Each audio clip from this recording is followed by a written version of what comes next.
तो हम लोग पढ़ना स्टार्ट करते हैं। अभी तक हम लोगों ने पढ़ लिया पूनम जी, ये हम लोगों ने कंप्लीट कर लिया ये वाला पोर्शन, चौथे नंबर वाला, ठीक है? हाँ जी सर। कर लिया ना? जी सर। हाँ, मेरी तरफ से ये आपके लेक्चर और नोट्स करवा दिए गए हैं इतना। अब इसका आपको रिवीजन और नोट्स करना है। मैंने कहा था 4 से 5 क्वेश्चन यहाँ से हर बार होंगे। अब हम लोगों को 3 चीजें बची हैं। एक तो बचा है उपनिषद साहित्य, दूसरा बचा है ये सूक्तों के बारे में। समझ में आ रहा? जी सर। अब यहाँ पर हम लोगों को क्या करना है कि अब सब, और एक बचा है ब्राह्मण साहित्य।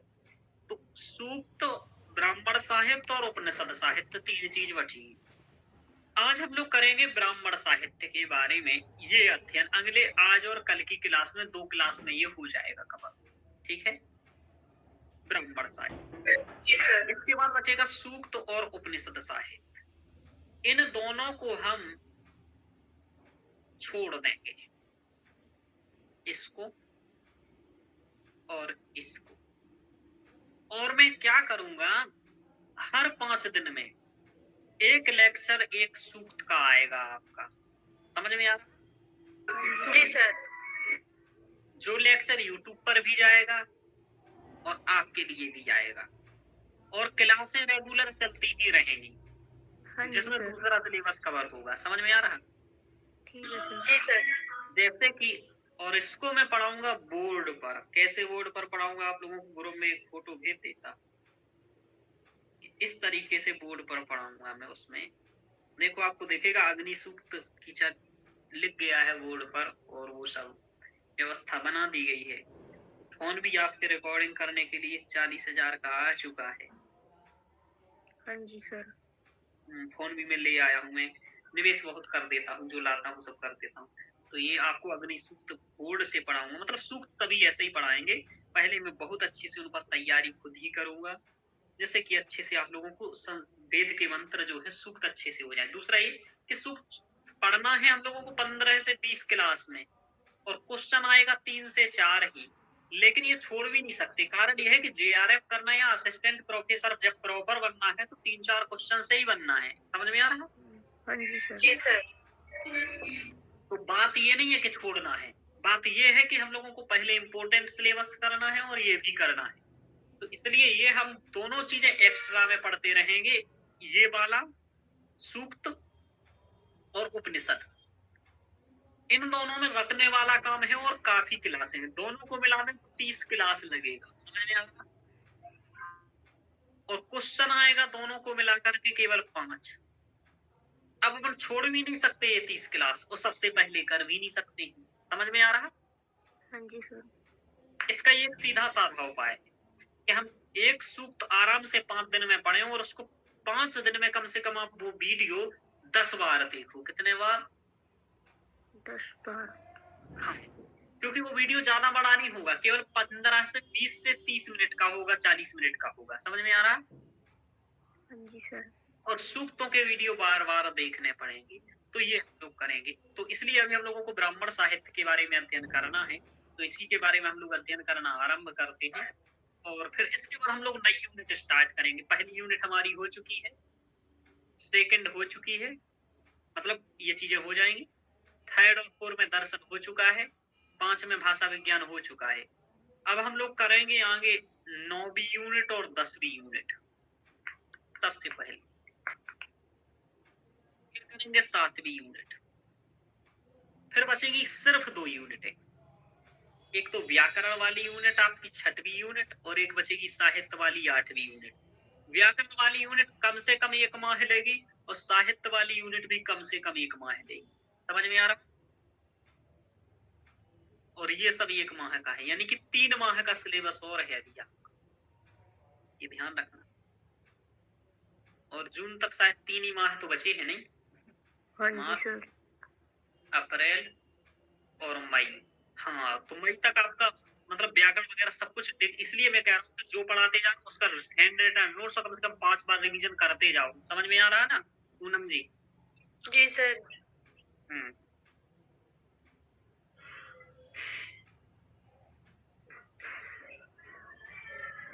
चलिए तो आरंभ करते पढ़ते हैं, ब्राह्मण साहित्य के बारे में पढ़ना है। आप लोगों ने ब्राह्मण साहित्य के बारे में पहले भी पढ़ा है कि नहीं पढ़ा है? हाँ जी सर। याद भले नहीं होगा लेकिन पढ़ा जरूर है। जब पहली यूनिट पढ़ी थी तो वहां आपने ब्राह्मण साहित्य पढ़ा था? हाँ जी सर। और नहीं पढ़ा था तो मैं आपको बता देता हूँ, आपको पढ़ना। देखो लेक्चर नंबर 28, लेक्चर नंबर 29 ब्राह्मण साहित्य में पढ़ाया था मैंने, लगभग एक में 50 मिनट 60 मिनट में पढ़ाया था, ठीक है।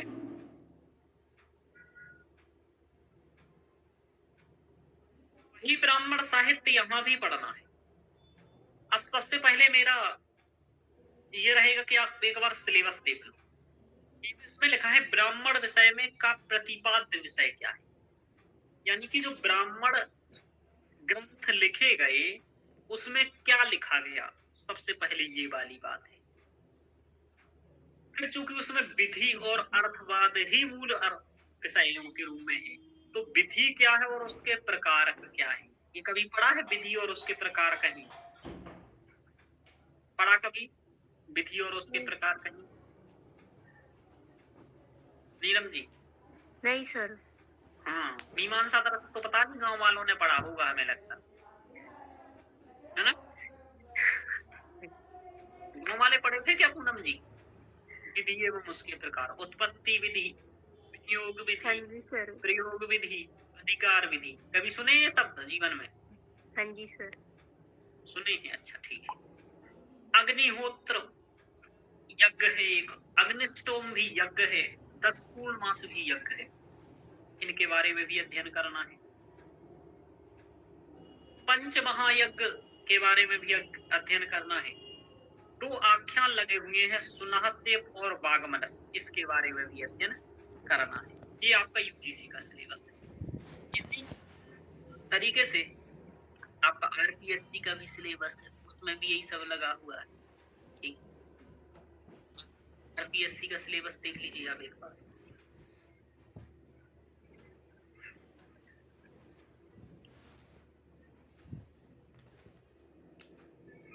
आरपीएससी में क्या लगा है यूनिट को लेकर के, वो भी मैं आपको बता देता हूँ।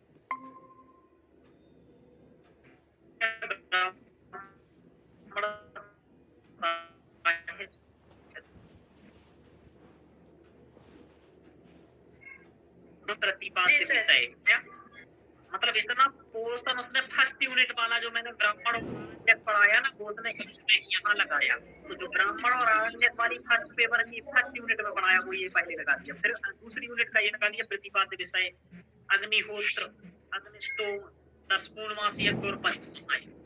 समझ में आ रहा? जी सर। तो आपको ये समझ में आएगा यहाँ पर कि आपका सिलेबस कवर हो रहा है दोनों जगह, ठीक है। तो ये हो गया। अब आगे चलते हैं, 1 मिनट रुकिएगा आप लोग।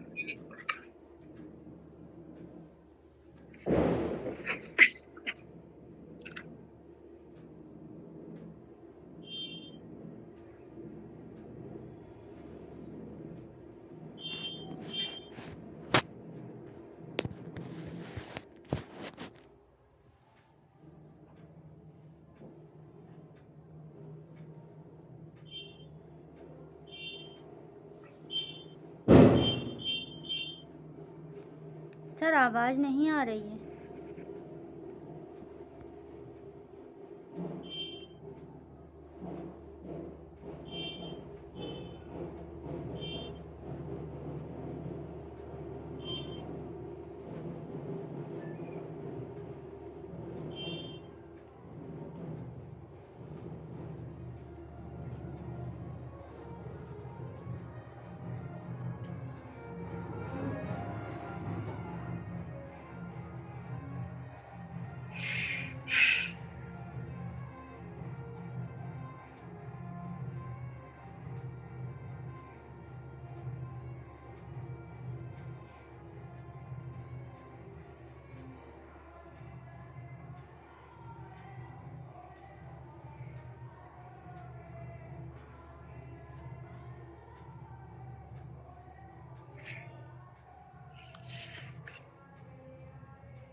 चलिए आवाज आ रही है,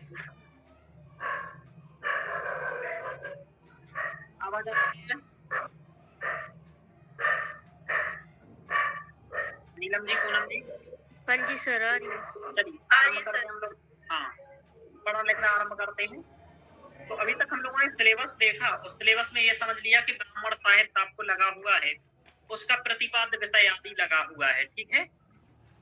अब जो मैंने आपको ये नोट्स का पीडीएफ भेजा है पूनम जी, इसमें ये गाइड बुक का भी नोट्स है और मैंने जो स्वयं बनाया वो भी नोट्स है। तो दोनों नोट्स आपको एक बार पढ़ना है, हमें भी यहाँ दोनों ही पढ़ाऊंगा आपको। समझ में आ रहा? जी सर। मैंने बनाया वो भी और जो इसमें लिखा है वो भी, समानता है दोनों में वैसे तो, कुछ चीजें मैंने एक्स्ट्रा पढ़ी है, कुछ इसमें एक्स्ट्रा है, तो दोनों हम लोग देखेंगे क्योंकि हम लोगों को कवर करना है काफी अच्छे से। और मैं भी पढ़ के आता हूँ तो आपको तो कई जगह पढ़ करके आता हूँ कि भाई आप लोगों का तो हो ही जाए, मेरा भी है इसमें, ठीक है। सबसे पहले ये लिखा है कि ब्राह्मण साहित्य क्यों लिखा है। अब आप लोग मुझे बताओ कि याद रहे हो आप लोगों को तो ब्राह्मण साहित्य क्यों लिखा गया, क्या लिखा गया ब्राह्मण साहित्य में, बोलो। आपने तो पढ़ा था, ये तो मैंने पहले भी बता दिया, वेद ब्राह्मण आरण्यक और उपनिषद, इसको कहा था ये वैदिक वाग्मय है।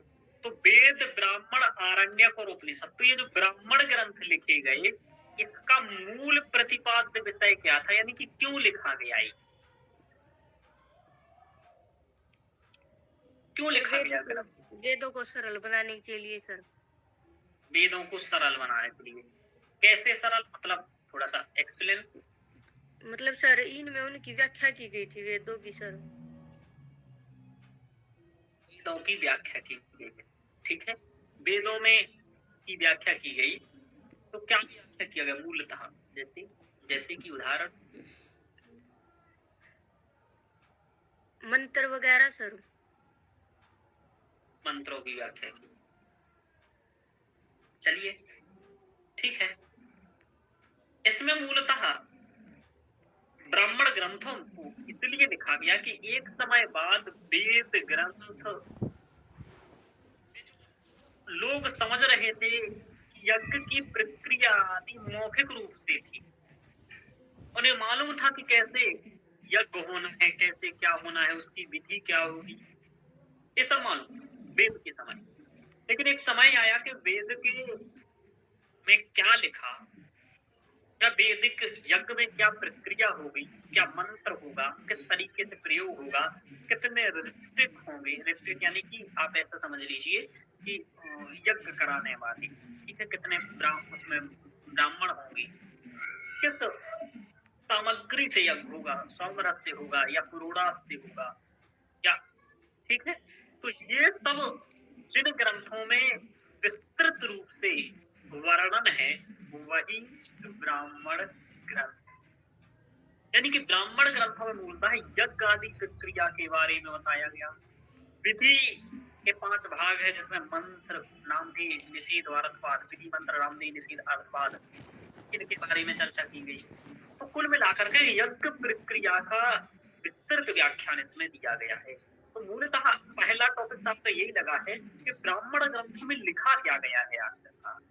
तो वेद में जो वर्णित यज्ञ आदि है उनकी विस्तृत प्रक्रिया का इसमें वर्णन किया गया है। ये इसका मूल प्रतिपाद्य विषय है। जैसे देखो लिखा है यहाँ कि ब्राह्मण ग्रंथों का मुख्य प्रतिपाद्य विषय यज्ञ एवं यज्ञ प्रक्रिया का सर्वांगीण विवेचन करना। सर्वांगीण विवेचन का मतलब होता है कि कैसे किस चीज की आहुति होगी, कैसी वेदी बनेगी, किन देवताओं का पहले आवाहन होगा, किन का कैसे आवाहन होगा, ये सभी मूलतः इसमें वर्णन। अब यज्ञ में भी 2 चीजें होती हैं। यज्ञ की जब बात करें कि यज्ञ क्रिया का वर्णन है, यज्ञ का वर्णन है, तो यज्ञ में 2 चीजें होती हैं। एक तो होती है विधि और दूसरा होता है अर्थवाद।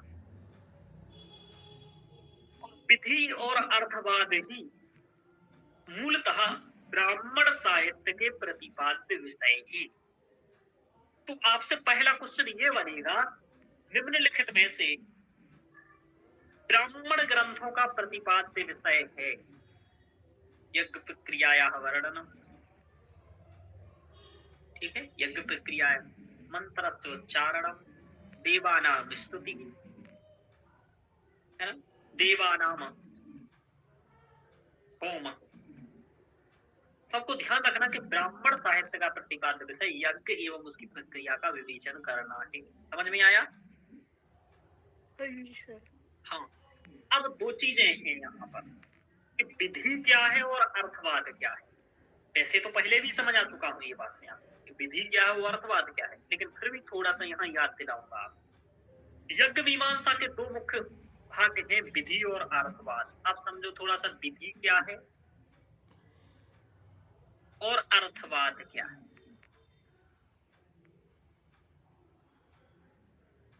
तो आपको मैं विधि की परिभाषा यहाँ ना बता सकते, डायरेक्ट जो पढ़ा चुका हूँ नोट्स वही बताऊं तो ज्यादा अच्छा रहेगा, आपको याद भी आएगा कि नहीं सर आपने पढ़ाया है। वरना आप लोग सर को क्या कहोगे, सर को कहोगे कि आपने नहीं पढ़ाया है। देखो, ये पढ़ाया मैंने कभी मीमांसा दर्शन का कि वेद के 5 प्रकार होते हैं। ये पूछा गया था 18 जून वाले में इनको क्रम से लगाने के लिए। तो देखो ये लिखा है विधि, मंत्र, नामदेव, निषेध और अर्थवाद। अभी दो ही शब्द पढ़े हैं ना आपने कि विधि और अर्थवाद पढ़ा है। हाँ जी सर। हाँ, तो विधि क्या है और अर्थवाद क्या है। तो विधि के बारे में, विधि क्या है थोड़ा सा बता दूं।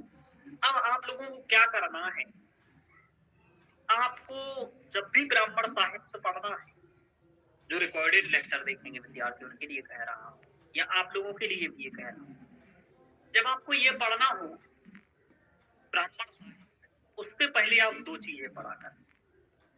एक तो फर्स्ट यूनिट के जो ब्राह्मण साहित्य के 2 लेक्चर हैं जो मैंने अभी दिखाए वो देख लिया करना है।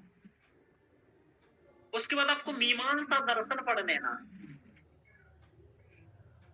रिवीजन कर लेना, क्योंकि आप लोग तो दोनों चीजें पढ़ चुके हो तो उनका रिवीजन कर लेना है, या फिर याद नहीं है, स्मरण नहीं है तो लेक्चर देख लेना है। उसके बाद ब्राह्मण साहित्य पढ़ना है आप, ठीक है, समझ में आया? हाँ, पढ़ना ये समझ में ही नहीं आएगा आपको ब्राह्मण साहित्य, क्यों? क्योंकि ये ब्राह्मण साहित्य का हम विशिष्ट अध्ययन कर रहे हैं, हम सामान्य अध्ययन पहले कर चुके। तो विधि और अर्थवाद इन दो चीजों के बारे में ब्राह्मण साहित्य का मूल प्रतिपाद्य विषय के रूप में माना जाता है। अरे यार, ज्योति जी आई थी, मैंने उन्हें नोट अलाउ कर दिया, कोई नहीं फिर से करते हैं, आ जाएंगे।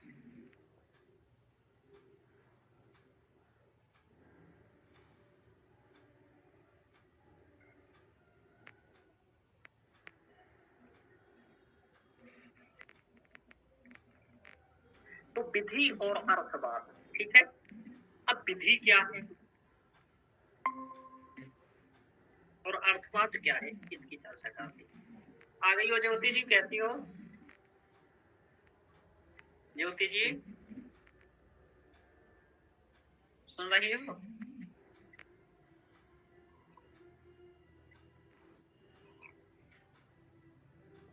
नीलम जी, पूनम जी आपका वेट कर रही है, वो कह रही है प्रिय सखी ज्योति। सर हमें ये जून वाला अटेम्प्ट देना चाहिए सर, क्यों? जो जून में एग्जाम होगा सर नेट का।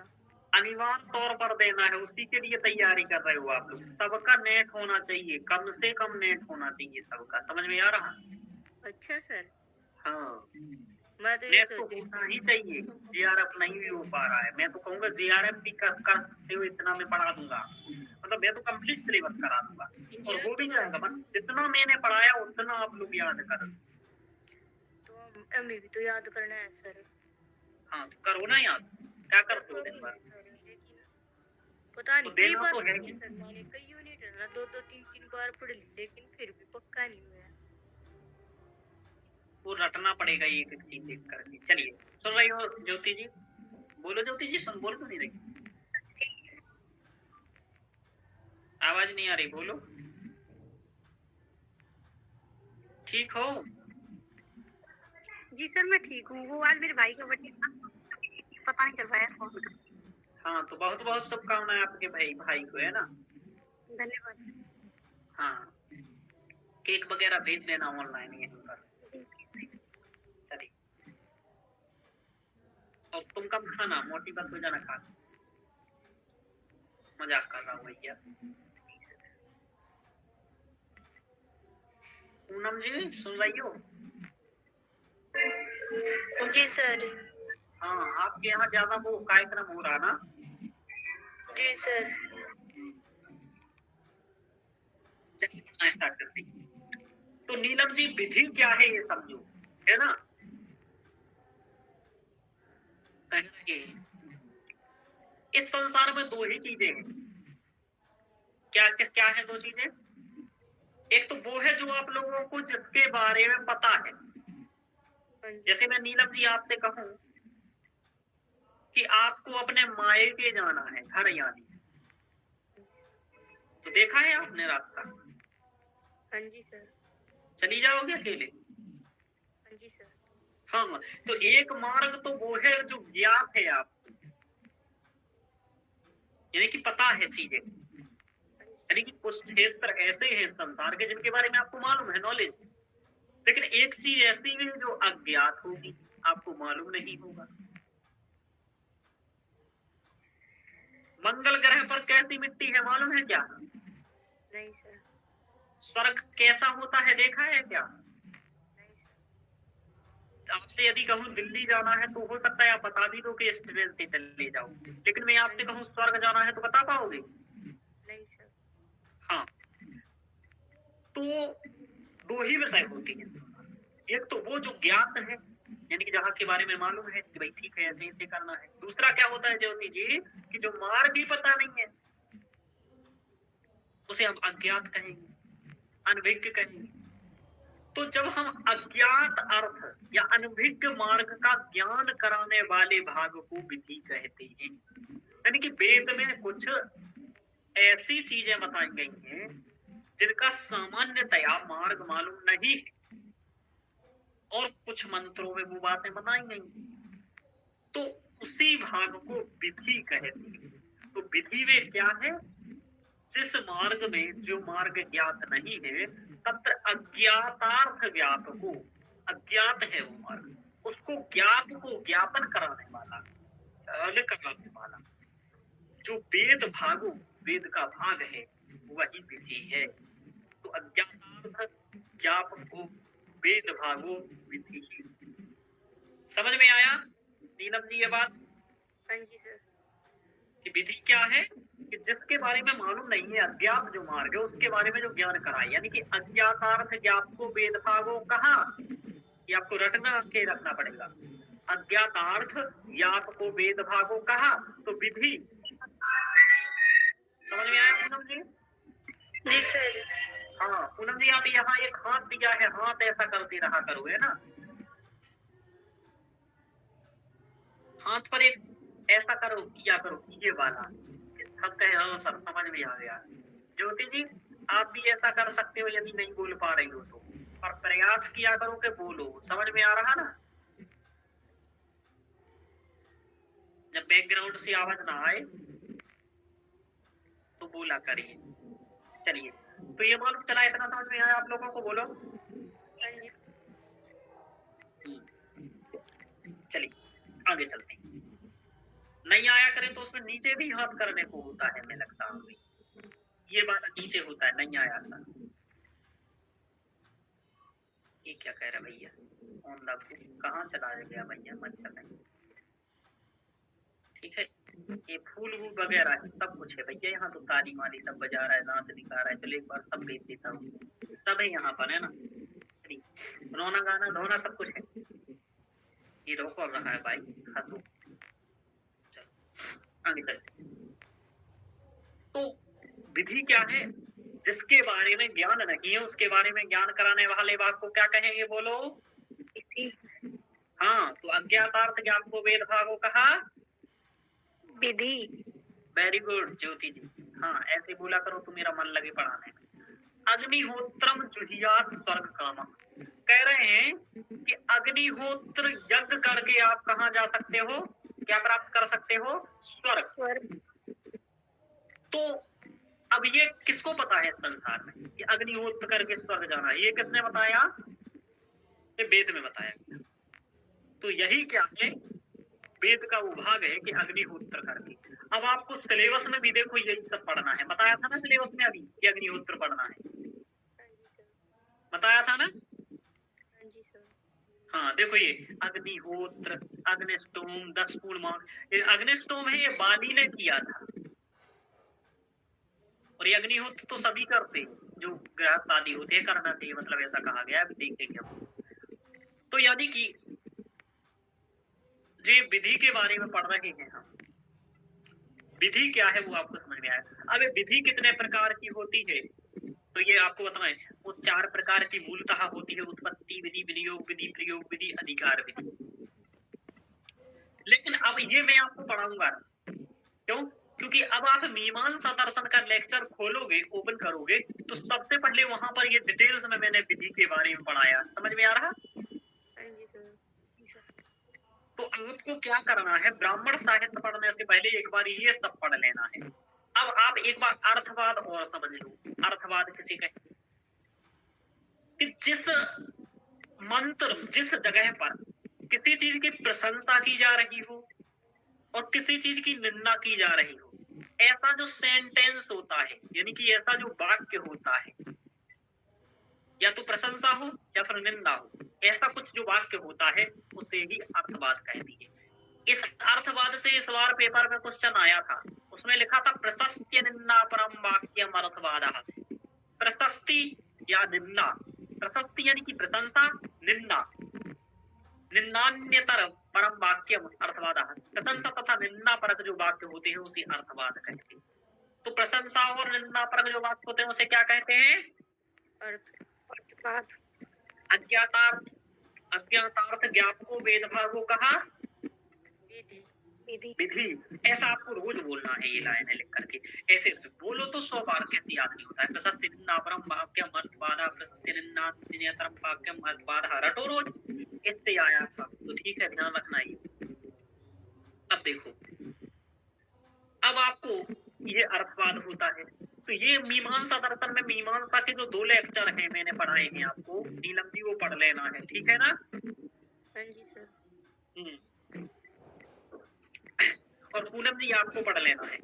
एक और बात, जो मैंने फर्स्ट यूनिट का भी ब्राह्मण साहित्य बताया वो भी लेक्चर देख लेना है, ठीक है? ज्योति जी आप भी लाइब्रेरी ज्वाइन करो, ये सब वर्क किया करो, है ना? तो आप लोगों का नेट सीआरएफ होगा ना, तो मुझे खुशी है। एक बात बताऊं, इज्जत बन जाएगी आप लोगों की नेट सीआरएफ करने के बाद, है ना? जब सीआरएफ हो जाता है ना, आपको बताऊं, तो फिर लोग इज्जत करने लगते हैं, जितनी करते हैं उससे कहीं ज्यादा। ये बात आप लोग तब फील कर पाओगे जब आपका निकल जाए, उससे पहले फील भी नहीं कर सकती है, ठीक है? क्योंकि लोगों का व्यवहार नहीं बदला है। तो आपको देखो 2 प्रकार की खुशी होती है, एक तो होती है तात्कालिक खुशी, जो घंटे 2 घंटे के लिए ले लो, आप सो जाओ खुशी मिल जाएगी, है ना? मिठाई खा लो खुशी मिल जाएगी, इस तरीके शादी में चले जाओ खुशी मिल जाएगी, घूमो। लेकिन जो ऐसी चीज प्राप्त करने की खुशी होती है ना, वो परमानेंट आदमी की नजर में हो जाती है, तो आपको एक अलग ही खुशी रहती है 24 घंटे की, यार मैंने कुछ किया है जीवन में। समझ में आ रहा? गेट बंद करो, ऐसे नहीं करते बेटा, गेट बंद करो। ये ज्योति शादी के पहले पूरी फीलिंग ले रही है शादी वाली। चलिए, बच्चे खिलाने ऐसे नहीं करते बेटा, ऐसे करते। सर ये दीदी का बेटा है, बहुत परेशान करता है। दीदी का बेटा अपना बेटा कहलाता है। ओ, इधर आओ। चलिए म्यूट कर लो ज्योति जी, चल। लो। चल आगे चलते हैं। अब देखो एक चीज और बता देता हूँ, 1.4 लिखा है, पहले यूनिट का नोट था जो मैंने आप लोगों को दिया था, वहां ब्राह्मण साहित्य लिखा है। इस ब्राह्मण साहित्य के बारे में आप लोगों को पढ़ना है। वहां मैं बताऊंगा कि ब्राह्मण शब्द से अण प्रत्यय करके ब्राह्मण शब्द बना है। ये जो ब्राह्मण शब्द है यह ग्रंथ के संदर्भ में नपुंसकलिंग में है। शतपथ ब्राह्मण में कहा गया है ब्रह्म वही मंत्र, ब्रह्म ही मंत्र है, ब्रह्म यज्ञ, ब्रह्म ही यज्ञ है। ये लाइन कई बार पूछी जाती है। तैत्तिरीय उपनिषद में मूलतः बहुत अच्छे से यज्ञ का वर्णन है। तैत्तिरीय संहिता में कहा गया ब्राह्मणम नाम कर्मणस्तन मंत्राणाम व्याख्यान ग्रंथ। तो देखो व्याख्यान ग्रंथ क्या है, ब्राह्मण ग्रंथ क्या है, एक व्याख्यान ग्रंथ है। अब किस चीज की व्याख्या करना, तो मंत्राणाम कर्मणाम, यानी कि जो यज्ञ आदि है और जो मंत्र आदि है उनकी व्याख्या करना। कर्मकांड एवं मंत्रों के व्याख्या ग्रंथ ही ब्राह्मण कहलाते हैं। जिसमें कर्मकांड की, यज्ञ की, मंत्रों की व्याख्या की गई हो उसे ब्राह्मण ग्रंथ कहते हैं।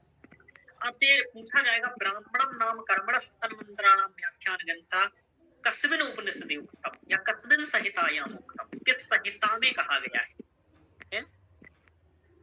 तो आप क्या कहोगे? तैत्तिरीय संहितायाम, तैत्तिरीय संहिता में। समझ में आ रहा? हाँ जी सर। ये पूछेगा ब्रह्म वही मंत्र ब्रह्म यज्ञ कहाँ लिखा है, तो शतपथ ब्राह्मण में। ये कोटेशंस सब आपको पढ़ लेनी है। एक बार आपको जो लेक्चर फर्स्ट यूनिट और दर्शन का है वो देख करके आना है। इसलिए मैंने भूमिका बनाने के लिए इतनी बातें आपको आज पहले बता दी है, ठीक है ना? ये देखोगे ना फिर आपको बताती। एक काम करता हूँ, आप लोगों सब लोग ऑफलाइन तो आ जाओ। इतना मारूंगा ऑफलाइन और पढ़ा दूंगा। ऑफलाइन में 2 महीने में निकल जाएगा जी यार। मेरा एक बार देखो प्रोफेसर का पेपर निकाल दूंगा, फिर देखो मैं एक ऑफलाइन पढ़ाया करूंगा 100 बच्चों को, सुपर 100, और बहुत मारूंगा, रोज पूछूंगा यार। चलिए, तो ब्राह्मण नाम कर्मणस्तन मंत्राणाम व्याख्यान ग्रंथ, ये तैत्तिरीय संहिता में कहा गया है। 50 बार पूछा गया है कई एग्जामों में। देखो यहाँ कंटेंट बहुत कम होता है संस्कृत में, लेकिन पूछा हर जगह जाता है, तो याद कर लेना, ठीक है? ब्राह्मण शब्द में कौन सा प्रत्यय है? अण प्रत्यय है। ब्राह्मण शब्द यदि ग्रंथ के संदर्भ में देखा जाए तो नपुंसकलिंग। ये क्यों कह रहे हैं ग्रंथ के संदर्भ में? क्योंकि एक हम ब्राह्मण वर्ण व्यवस्था वाला भी लेते हैं। समझ में आ रहा? तो वो वाला नहीं है, ये ब्राह्मण साहित्य वाला है, ध्यान रखिए। तो देखो मूल बात यही लिखी है।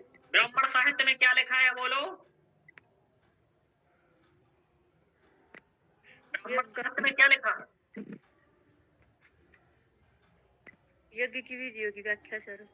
हाँ, तो ये बात आपने यदि नोट्स पहले बार पढ़ के आए होते ना, अच्छे से पढ़े होते, तो ये बात पहले मालूम रही आपको। एकदम इम्पोर्टेंट लिखी है, देखो इसमें अच्छी राइटिंग है मेरी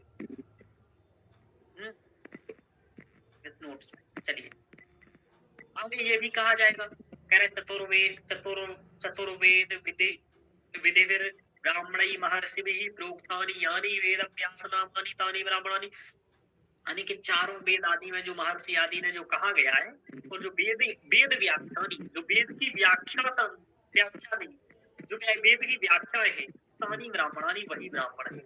यानी कि चारों वेदों में जो कहा गया है उनकी जो ऋषि आदियों ने, महर्षि आदियों ने व्याख्या किया है, उसी को हम क्या कहते हैं? ब्राह्मण ज्ञान कहते हैं। तो ये भी पूछा जा सकता है कि दयानंद सरस्वती के अनुसार चतुर्वेद महर्षि प्रोक्तानि यानि वेद व्याख्यानानि तानि ब्राह्मणानि, है ना? किसकी उक्ति है ना? किसकी उक्ति? तो आपको कहना पड़ेगा दयानंद सरस्वती। कह पाओगे? तो सब तब पाएंगे जब याद रहेगा, पढ़ेंगे रोज, तो पढ़ लेना, ठीक है? आपको बताऊं, जो अगस्त वाला पेपर हुआ था नेट का, उसमें ये क्वेश्चन आया कि ब्राह्मण ग्रंथ है उनके 4 प्रयोजन हैं। कितने प्रयोजन हैं? 4। ब्राह्मण ग्रंथों के कितने प्रयोजन हैं? 4। हमने आपको याद कराया था नीबी पीवी, क्या कहा था? नीवी पीवी, नीबी पीवी मुझे ऐसे ही याद है। निर्वचन विनियोग प्रतिष्ठान और विधि, निर्वचन विनियोग प्रतिष्ठान विधि, नीबी पीवी।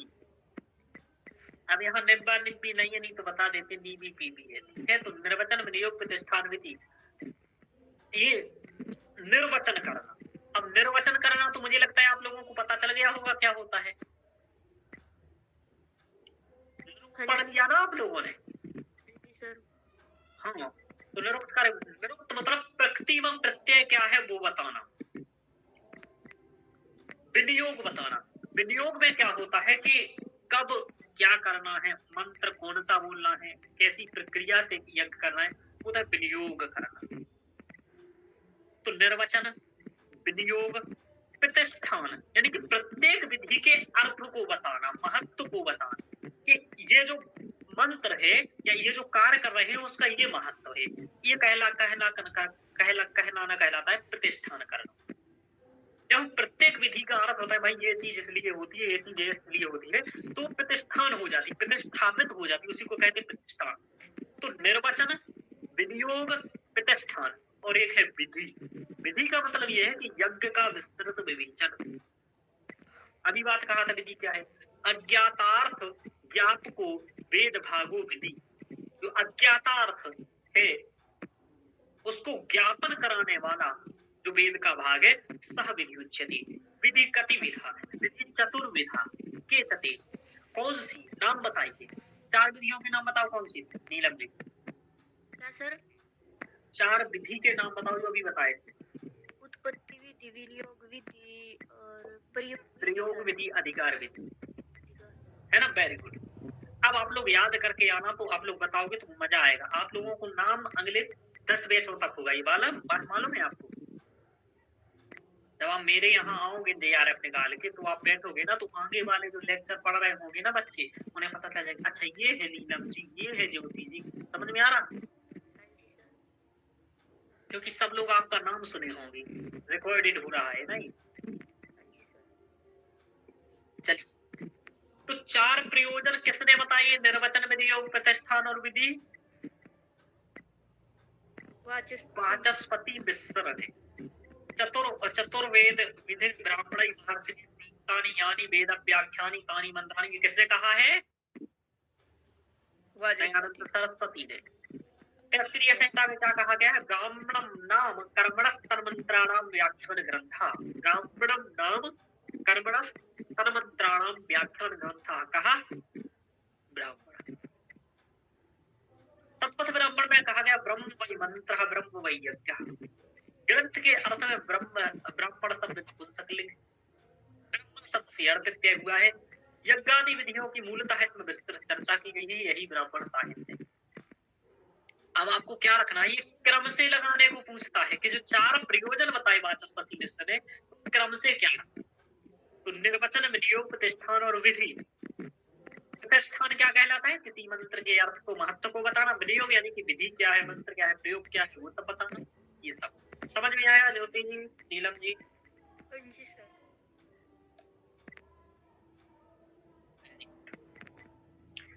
नीलम जी भाग गई है, कोई बात, उनको डाटा का समस्या आ रहा होगा। हेतु निर्वचनम निंदा प्रशंसा संशयो विधि प्रक्रिया पुनर्कल्पो व्यवधारणा कल्पोपमानम। ये क्या है, ये मूलतः प्रतिपाद्य विषय है। ब्राह्मण साहित्य के 10 प्रतिपाद्य विषय हैं। कितने हैं, 10। अब इस क्वेश्चन में बहुत कंफ्यूजन हो, ब्राह्मण ग्रंथों के प्रयोजन कितने हैं, प्रयोजन 4। निर्वचन, विनियोग, प्रतिष्ठान और विधि किसके मत में, वाचस्पति मिश्र के मत में। आगे पूछता है ब्राह्मण ग्रंथों का प्रतिपाद्य विषय कितने हैं, तो 10। कितने हैं, 10। और आपसे पूछेगा 9, 10, एकादश, द्वादश, कंफ्यूज हो जाओगे भाई। तो रट के रखो कि ब्राह्मण ग्रंथों के प्रयोजन कितने हैं, 4। निर्वचन, विनियोग, प्रतिष्ठान, विधि, प्रतिपाद्य विषय कितने हैं, 10। और ये मीमांसा सूत्र में ये बताया गया है, सावर भाष्य में ये बात कही गई है मीमांसा दर्शन के। क्योंकि देखो मीमांसा दर्शन में से भी जुड़ के हो रहा है बात। मैं आपको बताऊं मीमांसा दर्शन में क्या किया गया है, वेद के जो कर्मकांडीय पक्ष है, यज्ञ आदि का पक्ष, उसकी व्याख्या की गई है, ठीक है। और ब्राह्मण साहित्य में भी वही किया गया है। तो जब दोनों में एक ही जैसा काम किया जा रहा है तो समानता तो होगी कि नहीं होगी।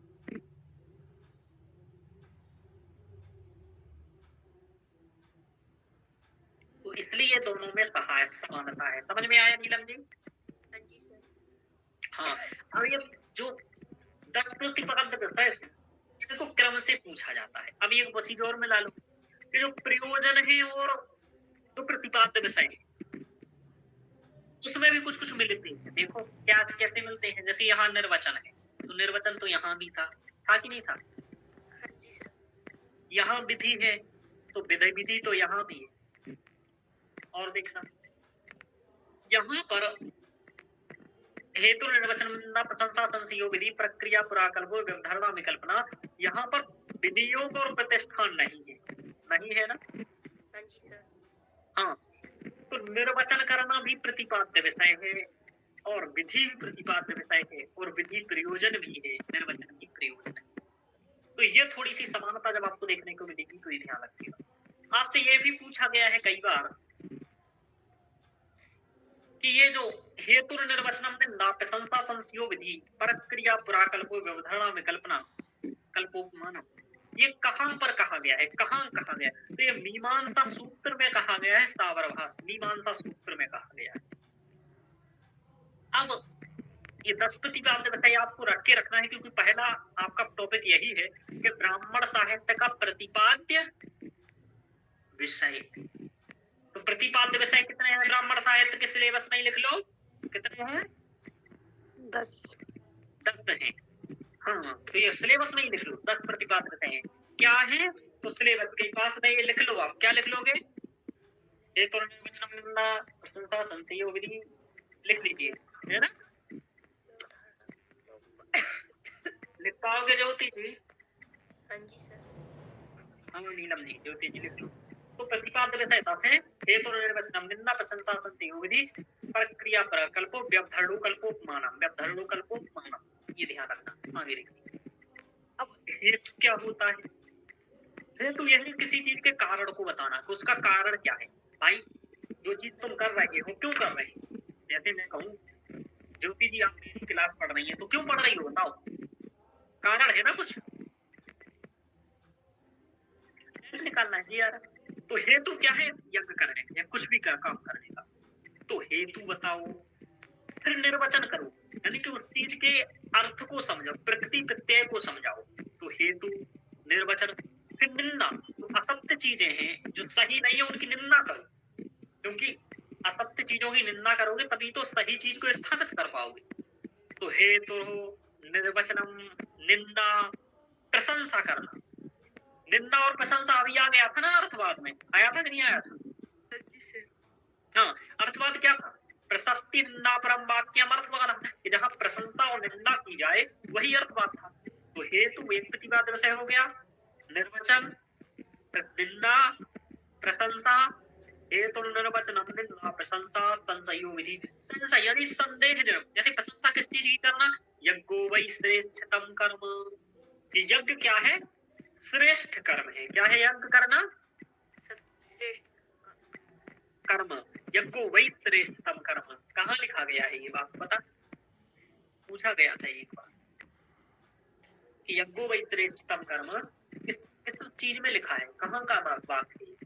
तो ये सतपथ ब्राह्मण का है, सतपथ का है। कहाँ का है? सतपथ ब्राह्मण किस वेद से संबंध है? शुक्ल यजुर्वेद सर। जी वेरी गुड, तो ये ध्यान रखना है। तो सतपथ ब्राह्मण में कहा गया है यज्ञो वै श्रेष्ठतम कर्म, तो ये प्रशंसा हो गया। विधि, संशयो, संशय जो होता है उसको निवारण करना। संशय तो आप जानती हो, संदेह, मेरा नेट होगा या नहीं होगा, समझ में आ रहा? यही संशय, तो संदेह निवारण करना। विधि, विधि तो वही हो गया यज्ञ का विस्तृत वर्णन करना। तो हेतु निर्वचन निंदा प्रशंसा संशयो विधि परक्रिया पुराकल्प, परक्रिया यानी कि परहित करना, परोपकार, परक्रिया करना। हमेशा ब्राह्मण ये भी है, इसमें बताया गया है यज्ञ करके परोपकार करो, तो परक्रिया।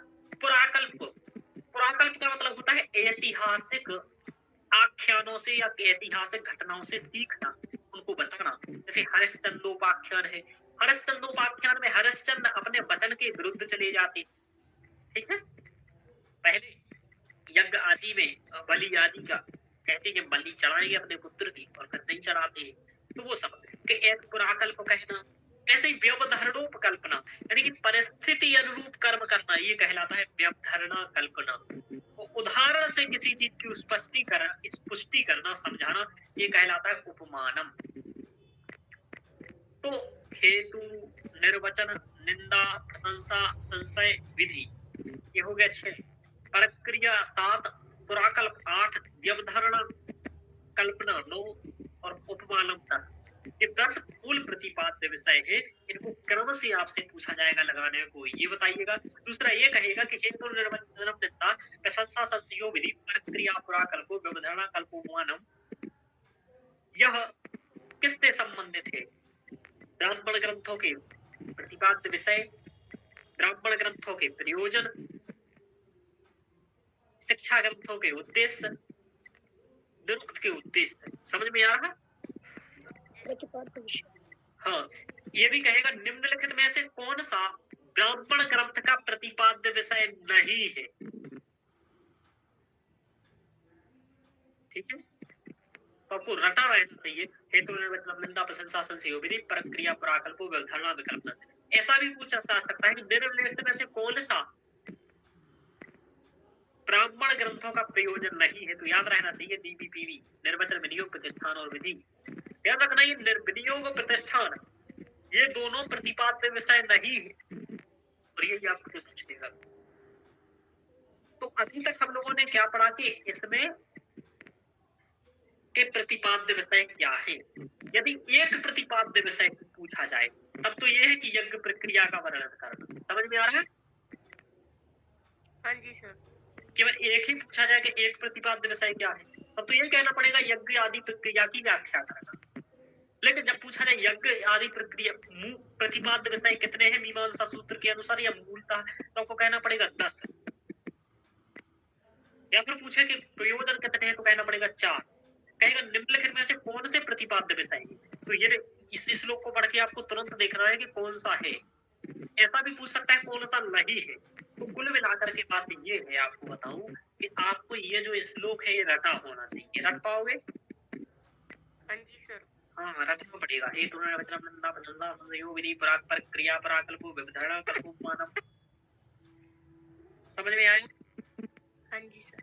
हाँ, अब क्या है कि सभी प्रमुख ग्रंथों के जो प्रमुख आपके वेद हैं उन सभी के ब्राह्मण ग्रंथ हैं। तो ऋग्वेद के ब्राह्मण ग्रंथ है ऐतरेय और कौशिक। यजुर्वेद में शुक्ल यजुर्वेद का है शतपथ ब्राह्मण और कृष्ण यजुर्वेद का है तैत्तरीय। और तैत्तरीय में यज्ञ की बहुत चर्चाएं आई हैं आपको, शतपथ में भी। अब सामवेद के बहुत सारे ब्राह्मण ग्रंथ हैं, पंचविश, षड्विश, सामविधान, आरसी, जैमिनी, संहितोपनिषद, देवताध्याय, मंत्र, वंश। समझ में आ रहा है? हाँ जी। अथर्ववेद का एक ही ब्राह्मण ग्रंथ है गोपथ ब्राह्मण। अब मैं इतना बस इसलिए बता दिया कि आपको याद रखना है। इससे पहले जो मैंने वहां लेक्चर पढ़ाया है उसमें भी ये सब बातें स्पष्ट की है, तो आपको वही लेक्चर देख करके और कंप्लीट इसका अध्ययन कर लेना है। इस बार आपको बताऊं, ये पूछा गया था कि ऐतरेय ब्राह्मण के लेखक कौन है। महिमदास का नाम उसमें था। याद है किसी को क्वेश्चन ड्यूटी? हाँ जी सर। वहां महिमदास का नाम लिखा था और ऋग्वेद लिखा था, ध्यान रखिएगा। ठीक है? हाँ जी सर। हाँ, तो कुल मिलाकर के आपको ये याद रखना है। देखो क्योंकि आता है ये लिखा है महिमदास सही ऐतरेय संदृष्टम ब्राह्मणम तु यत् लिखा है। हाँ जी सर। हाँ, और बीच बीच में क्या करते रहा करो, कभी आपको ये दिमाग में आए कैसे क्वेश्चन पूछे जाते हैं, कैसा क्या होगा, तो आपको जो मैंने पिछला पेपर डिस्कशन कराया है ना उसको देख लेना है, दिया करो, है ना लेक्चर, जिससे कि आपको लेटेस्ट क्वेश्चन एक बार याद होते जाएंगे, है ना, और पेपर का लेवल क्या है वो भी याद रहेगा। चलिए, अभी तक हम लोगों ने क्या पढ़ा? ब्राह्मण ग्रंथों का प्रतिपाद्य विषय क्या है, पढ़ लिया? हाँ जी सर। हाँ, तो अब हम लोग आगे देखते हैं। सिलेबस में पुनः एक बार समझा देता हूँ। अभी तक हम लोगों ने पढ़ा ब्राह्मण ग्रंथों का प्रतिपाद्य विषय, पढ़ लिया? हाँ जी। कितने विषय हैं? 10 सर। 10 विषय हैं। क्या है? हेतु, प्रशंसा संशय विधि प्रक्रिया कल्पना व्यवधारणा कल्पोपमानम। जी, एक मूल प्रतिपाद्य विषय पूछा जाएगा तो क्या कहोगे? क्या सर? कि ब्राह्मण विषयों का मूल प्रतिपाद्य विषय क्या है? एक तो यज्ञ प्रक्रिया का विस्तृत वर्णन। अब आपको मैंने बताया अभी एक चीज और समझाया कि विधि क्या है और उसके प्रकार क्या है। तो विधि के कितने प्रकार हैं? 4। नाम पूछेगा क्रम से, हाँ जी सर। ठीक है? हाँ जी सर। हाँ, उत्पत्ति विधि, विनियोग विधि, प्रयोग विधि और अधिकार विधि। ध्यान रखिएगा, अधिकार विधि सबसे लास्ट होती है, चौथे नंबर, ठीक है? हाँ जी सर। अब ये पूछेगा विधि क्या होता है, तो क्या बताया था मैंने? अज्ञात ज्ञात वो सर हाँ, बताया। अज्ञातार्थ व्यापको वेद भागो हाँ जी सर। विधि। बोलिए क्या था? क्या था बोलो? अज्ञातार्थ व्यापको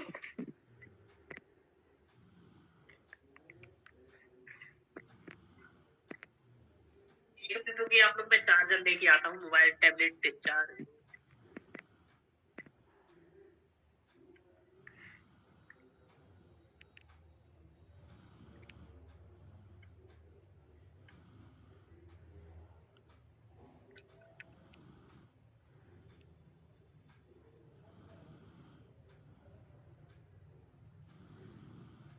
समझ में आया? हाँ जी सर। आगे चला जाए। हाँ जी सर। हाँ, देखो यहाँ हमने पढ़ा कि प्रतिपाद्य विषय क्या है ब्राह्मण ग्रंथों का। तो कितना प्रतिपाद्य विषय है बोलो? 10। Very good. हेतु निर्वचनम निंदा, प्रशंसा संयोग विधि, प्रक्रिया प्राकल्पो, व्यवधारणा व्यवधारणा कल्पोपमानम। ठीक है, व्यवधारणा कल्पोपमानम। तो इस तरीके से आपको याद हो गया। विधि कितनी होती? विधि क्या है? तो अज्ञातार्थ ज्ञापको वेद भागो विधि उच्यते, विधि कहते हैं। जैसे अग्निहोत्रम जुहियात स्वर्ग कामः। इसके प्रकार कितने हैं? तो 4 प्रकार हैं। ये पढ़ने के लिए आपको क्या पढ़ना है? अभी जो मैंने पढ़ाया वो पढ़ लिया आपने। और दूसरा पढ़ना है क्या? दूसरा पढ़ना है आपको फर्स्ट यूनिट के जो मैंने 2 लेक्चर पढ़ाए हैं वो। विधि और उसके प्रकार के लिए आपको क्या पढ़ना है? मीमांसा दर्शन पढ़ लोगे? हाँ जी सर। हाँ, अब हम लोगों को क्या पढ़ना है? इसमें यज्ञ के बारे में वर्णन किया गया है कि अग्निहोत्र यज्ञ करके हमें स्वर्ग जाना है। कहाँ जाना है? स्वर्ग। तो हम लोगों को 4 यज्ञों के बारे में पढ़ना है मूलतः। एक तो पढ़ना है अग्निहोत्र, एक पढ़ना है अग्निष्टोम, एक पढ़ना है 10 पूर्णमास यज्ञ, एक पढ़ना है पंचमहायज्ञ। ये 4 यज्ञों के बारे में पढ़ना।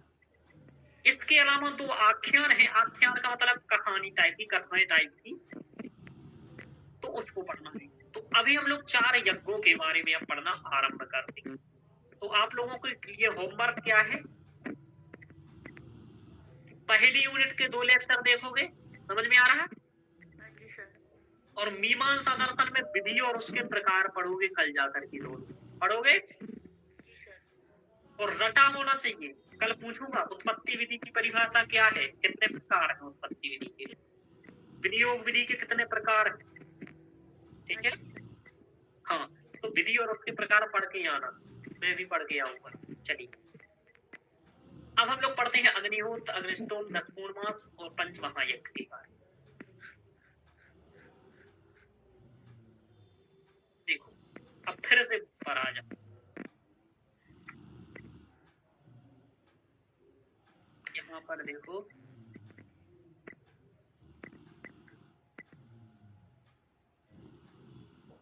मैंने यही बताया आपको अभी तक कि ब्राह्मण ग्रंथों का मुख्य प्रतिपाद्य विषय यज्ञ एवं यज्ञ प्रक्रिया का सर्वांगीण विवेचन करना है। यज्ञ मीमांसा में मूलतः 2 भाग है, एक तो विधि और एक अर्थवाद। अब आपको मालूम चल गया, प्रशंसा और निंदा परक वाक्य को अर्थवाद कहते हैं, अज्ञातार्थ ज्ञाप को वेद भाग को विधि कहते हैं। समझ में आ गया? हाँ जी सर। कह रहा है विधि के बारे में कि विधि का अभिप्राय यज्ञ प्रक्रिया के विधान का विस्तृत निरूपण करना। वही तो हम पढ़ रहे थे अभी तब से। निर्वचन, प्रतिष्ठान, विनियोग और विधि में यही तो बताया। जैसे कि यज्ञ कब करना है, कहाँ करना है, कैसे करना है, किया जाए, यज्ञ में कितने ऋत्विज यानी पंडित बुलाए जाएं, प्रत्येक पंडित का क्या कर्तव्य है, यज्ञ के लिए क्या क्या सामान चाहिए, यज्ञशाला का निर्माण कैसे करना है, यानी ये सब बातें कहाँ बताई गई हैं, विधि कहा जाता है सब। तो अज्ञातार्थ ज्ञात को वेद भागो कहा,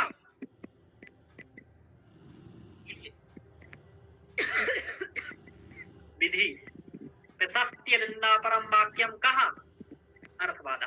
अब याद रखना ये आपस्तंभ का कथन पूछा जाएगा, कहा कहता है कर्म चोदना ब्राह्मणी, ब्राह्मणानी, अर्थात ब्राह्मण ग्रंथ विविध यज्ञ रूपों में मनुष्य को प्रेरित करते। अब आपको आ रहा होगा, है ना, इसका मतलब है यज्ञ में प्रेरित करना। ब्राह्मण यानी कि ब्राह्मण का कार्य क्या है, ब्राह्मण ग्रंथों का कर्म में, यज्ञों में प्रेरित करना, यानी कि यज्ञों में लगाना। क्योंकि यज्ञ की प्रक्रिया बताने का मतलब क्या होगा, क्यों बता रहा है प्रक्रिया, क्यों कर रहा है व्याख्या, क्योंकि वो आपको यज्ञ के बारे में बता करके काम करवाना चाहता है। समझ में आ रहा है? हाँ, तो ये आपसे कथन पूछा जाएगा, ये कथन किसका है, तो रख के रखना है कि आपस्तंभ का है। कई बार पूछा गया है इसे, ठीक है ना। देखो बहुत कम क्वेश्चन बनते हैं नीलम जी यहाँ, लेकिन बनते जरूर। अब विधि के 4 प्रकार क्या है तो समझ में आ गया आपको, उत्पत्ति विधि, विनियोग विधि, प्रयोग, अधिकार विधि। इनको डिटेल्स में कहाँ पढ़ोगे वो आपको पता चल गया है ना। अर्थवाद मैंने बता दिया क्या है, स्तुति एवं निंदा परक विविध विषय अर्थवाद के अंतर्गत आते हैं। यज्ञ कर्म कांड में विहित विधानों के अनेक प्रकार से प्रशंसा की जाती है। जैसे यज्ञ को वै श्रेष्ठतम कर्म कहाँ कहा गया है, बोलो ज्योति जी, यज्ञो वै श्रेष्ठतम कर्म किस ब्राह्मण ग्रंथ में कहा गया है, बोलो नीलम जी, कहाँ कहा गया है यज्ञो वै श्रेष्ठतम कर्म, सतपथ ब्राह्मण में। Very good. ब्रह्म वै मंत्र, ब्रह्म वै यज्ञ कहाँ कहा गया है,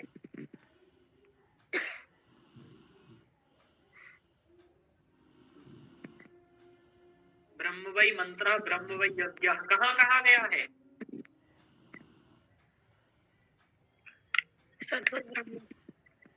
तीनों बातें सतपथ ब्राह्मण में कही गई है, केवल एक ही बात ऐत्तरीय संहिता में कही गई है, ब्राह्मणम नाम कर्मणस्तन मंत्राणाम व्याख्यान ग्रंथा।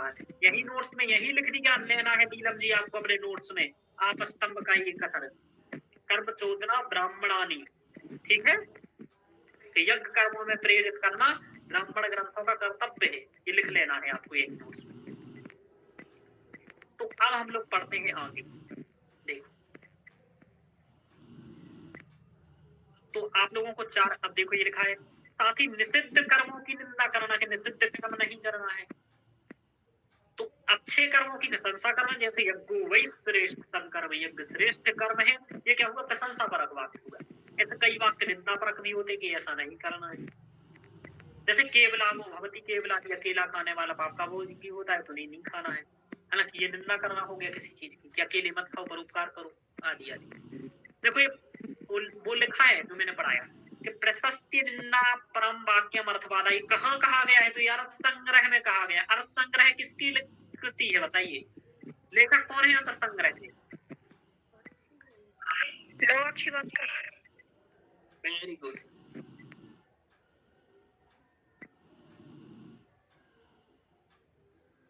सांख्य दर्शन के 3 प्रमाणों के नाम बताइए, बोलो ज्योति जी, सांख्य दर्शन के 3 प्रमाणों के नाम क्या है,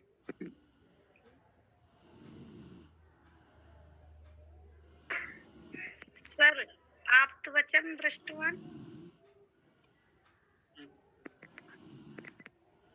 दृष्टम अनुमानम आप्तवचनम च, दृष्ट अनुमान और आप्तवचन। अनुमान कितने प्रकार रिकॉर्ड।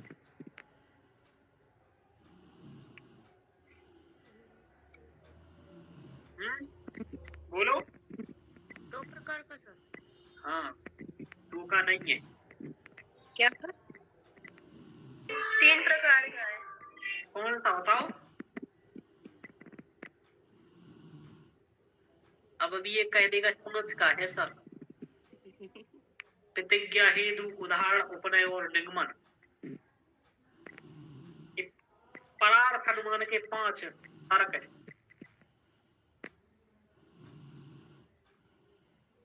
पूर्ववत, शेषवत, सामान्यत और दृष्टिवत। हाँ, तो आपके सर को याद है तब निकला है ना? बिना याद के नहीं निकले। ठीक है, तो जो कहता है कैसे निकालना है, तो जितना पढ़ा है उतना याद करना पड़ेगा तब निकालना है। समझ में आ रहा? हाँ जी सर। तो हम लोगों को यज्ञ के बारे में चर्चा करनी है कि यज्ञ क्या है। यज्ञ के बारे में बहुत सारी जानकारी लेनी है, समझना है यज्ञ क्या है, क्योंकि यज्ञों के बारे में पढ़ना है। ब्राह्मण साहित्य में यज्ञों की विस्तृत वर्णन आया है। अभी मैंने प्रतिपाद्य विषय आप लोगों को बता दिया है, विधि एवं उसके प्रकार के बारे में भी पढ़ा दिया है। अब आपको पढ़ना है कि अग्निहोत्र क्या है। लेकिन अग्निहोत्र पढ़ने से पहले, अग्निष्टोम पढ़ने से पहले, 10 पूर्णमास यज्ञ पढ़ने से पहले ये तो पता कर लिया जाए कि ये चारों यज्ञ है क्या। समझ में आ रहा? हाँ जी सर। सर है ना? ये चारों यज्ञ करने से होता क्या है, ये क्यों करें हम यज्ञ? क्योंकि अभी आप कहीं मंच पर जाओगे, कहीं भी जाओगे, वो कहेगा क्यों पैसा बर्बाद कर रहे हो, ये फेंक रहे हो, ये सब जला रहे हो, क्यों करते हो यज्ञ? तो थोड़ा सा नॉलेज रखना है, इसको आधुनिक जीवन से जोड़ करके। अब क्या तर्क दिए जाते हैं, कुछ कुछ बातें यहाँ समझ लेते हैं, फिर हम लोग आगे पढ़ते हैं। जो इसमें हिंदी में लिखा है वो भी पढ़ा देता हूँ, जो मुझे मैंने नोट्स बनाया वो भी पढ़ा देता हूँ। आराम से धैर्य पूर्वक पढ़िए। यहाँ लिखा है, वेदों में यज्ञ की उपयोगिता पर बहुत प्रकाश डाला गया है और बताया गया है कि भाई वे यज्ञ करने चाहिए। संक्षेप में यज्ञ की उपयोगिता के विषय में कहा जा सकता है कि यज्ञ प्रकृति के संतुलन को बनाए रखने के लिए सहायक है। यानी कि इनका यह है कि प्रकृति का संतुलन बना रहे, ऐसा कह रहे हैं। यह प्रज्ञा अपराध के कारण मानसिक प्रदूषण को रोकता है। यह शिव संकल्प, विचार शुद्धि, सद्भाव, शांति, निरोगता, मानसिक बौद्धिक रोगों को दूर करता है। सस्वर मंत्र पाठ और सामगान ध्वनि प्रदूषण को रोकने के लिए कुछ अंश तक सहायक सिद्ध हो सकता है। वैज्ञानिक परीक्षणों से यह सिद्ध हुआ कि अग्निहोत्र से कुछ ऐसी गैसें निकलती है जो वातावरण को शुद्ध करती है और प्रदूषण को नष्ट करती है। इसमें कुछ गैसें ये हैं, जैसे ये बता रहा है इथाइलिन ऑक्साइड, है ना, ये सब बता रहा है। यह यज्ञ की सामग्री चीनी, शक्कर आदि इस मिष्ठान पदार्थों को शुद्ध करने की असाधारण शक्ति होती है। इनके से क्षय, चेचक, हैजा आदि बीमारी, कीटाणु आदि नष्ट होते हैं। भेषज यज्ञ ऋतु परिवर्तन के समय होने वाले दूषित तत्वों को नष्ट करते हैं। गोपथ और कौशितकी ब्राह्मण में भेषज यज्ञों का वर्णन आया है। भेषज मतलब औषधियों से जो यज्ञ किए जाते हैं उनका आया। ये चातुर्मास यज्ञ है, इनमें विशेष औषधियां जैसे गिलोय, गुग्गल, आपमार्ग, चिरचिटा आदि डाले जाते हैं। कुल मिलाकर के ये कहने का मतलब है, आपने नहीं देखा कि जैसे ही मौसम परिवर्तन होता है तो लोगों को सर्दी जुकाम होने लगता है, बीमारी होने लगती है। समझ रहे हो? जी सर। तो ये लोग क्या करते थे, जैसे ही ऋतु परिवर्तन होता था तो यज्ञ करते थे। ऋत्विज, ऋतु के अनुसार कौन यज्ञ होना चाहिए वही सब ऋत्विज कहलाते हैं, ऋत्विज कराते थे। और ऋतु आधारित जो चातुर्मास यज्ञ होते थे वो भी होते थे। तो ऐसा भी ये लोग उल्लेख करते थे कि इससे प्रदूषण दूर होगा और जो इस तरीके से रोग आदि होते हैं वह दूर होगा। लेकिन इसमें कितनी सच्चाई है इसका कोई स्पष्ट, ठोस और वैज्ञानिक तर्क विद्यमान नहीं है। समझ में आ रहा? लेकिन पुनः यदि कहा जा रहा है तो अपन को ऐसा करना चाहिए और इस पर रिसर्च कर सकते हैं हम। समझ में आ रहा? समझ में आ रहा? आपको किस तरीके से बात रखनी है ना जीवन में, वो सीखो आप लोग। कि मैं नहीं कह रहा हूं कि सर यज्ञ आदि प्रक्रिया से सच में रोग दूर होगा या नहीं होगा, लेकिन यह भी उतना ही सत्य है कि अभी इस पर हमने उतना अनुसंधान और रिसर्च भी नहीं किया है। तो हम इसको 100% बिना रिसर्च किए ठुकरा भी नहीं सकते हैं, क्योंकि यज्ञ वेद आदि में लिखा है, इस बातों का उल्लेख आया है।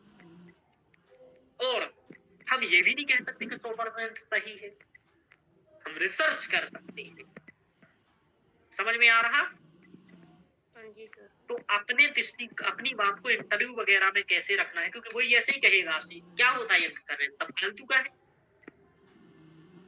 इसको बता रहा कि ऋत्विज जो रखा या फिर चातुर्मास यज्ञ हुआ, इनका मूलतः ऐसा आया उल्लेख आता है, परंतु इसके बारे में अभी तर्क और शोध नहीं हुआ है। हमें आशा यह है कि पूर्णतः न नकार के इस पर रिसर्च करना चाहिए। यदि इससे कुछ होगा तो कई सारी चीजें सही है भैया, जो मौसमी बीमारियां होती है तो कम से कम वो तो नहीं होगी। समझ पा रहे हो? आगे चलते हैं। अब सबसे पहले ये कहा जाएगा कि यज्ञ के प्रवर्तक ऋषि कौन है। 50 जगह पूछा गया है, और ये आप लोग अपने नोट्स में लिख लीजिएगा एक बल्क मैनर में, हाथ से नोट्स में, कि अथर्वा ऋषि यज्ञ के प्रवर्तक है। कौन है? अथर्वा ऋषि। हाँ, अब ऐसी बातें गाइड में लिखी है, जरूर लिखी है, लेकिन आप लोग हाथ से नोट्स बनाते जाइए और लिखते जाइए। समझ में आ रहा? और ध्यान रखो, मेरे लेक्चर 2 बार सुनना है, एक तो लाइव क्लास में और एक रिकॉर्डेड में, और नोट्स बनाने। समझ में आ रहा है? हाँ जी सर। अभी ये पढ़ के आप जा रहे हो तो वह इसी लेक्चर को देख करके नोट्स बनाओ। इससे क्या होगा कि डबल तिब्बत रिवीजन। तो अथर्वा ऋषि यज्ञ के प्रवर्तक है। ये अथर्ववेद में ही कहा। अथर्ववेद का कथन है कि यज्ञ से इन रोगों की चिकित्सा की जाती है, जैसे यक्षमा यानी कि तपेदिक, ज्वर, गठिया, कंठमाला। ऐसा अथर्ववेद में कहा गया है 3:11:1। अथर्ववेद में 3:11:2 का कथन है कि यज्ञ से मरणासन या मृत प्राय व्यक्ति को भी बचाया जा सकता है। समझ में आ रहा? मरणासन नहीं है, मरने वाला है, वो बताया जाता है।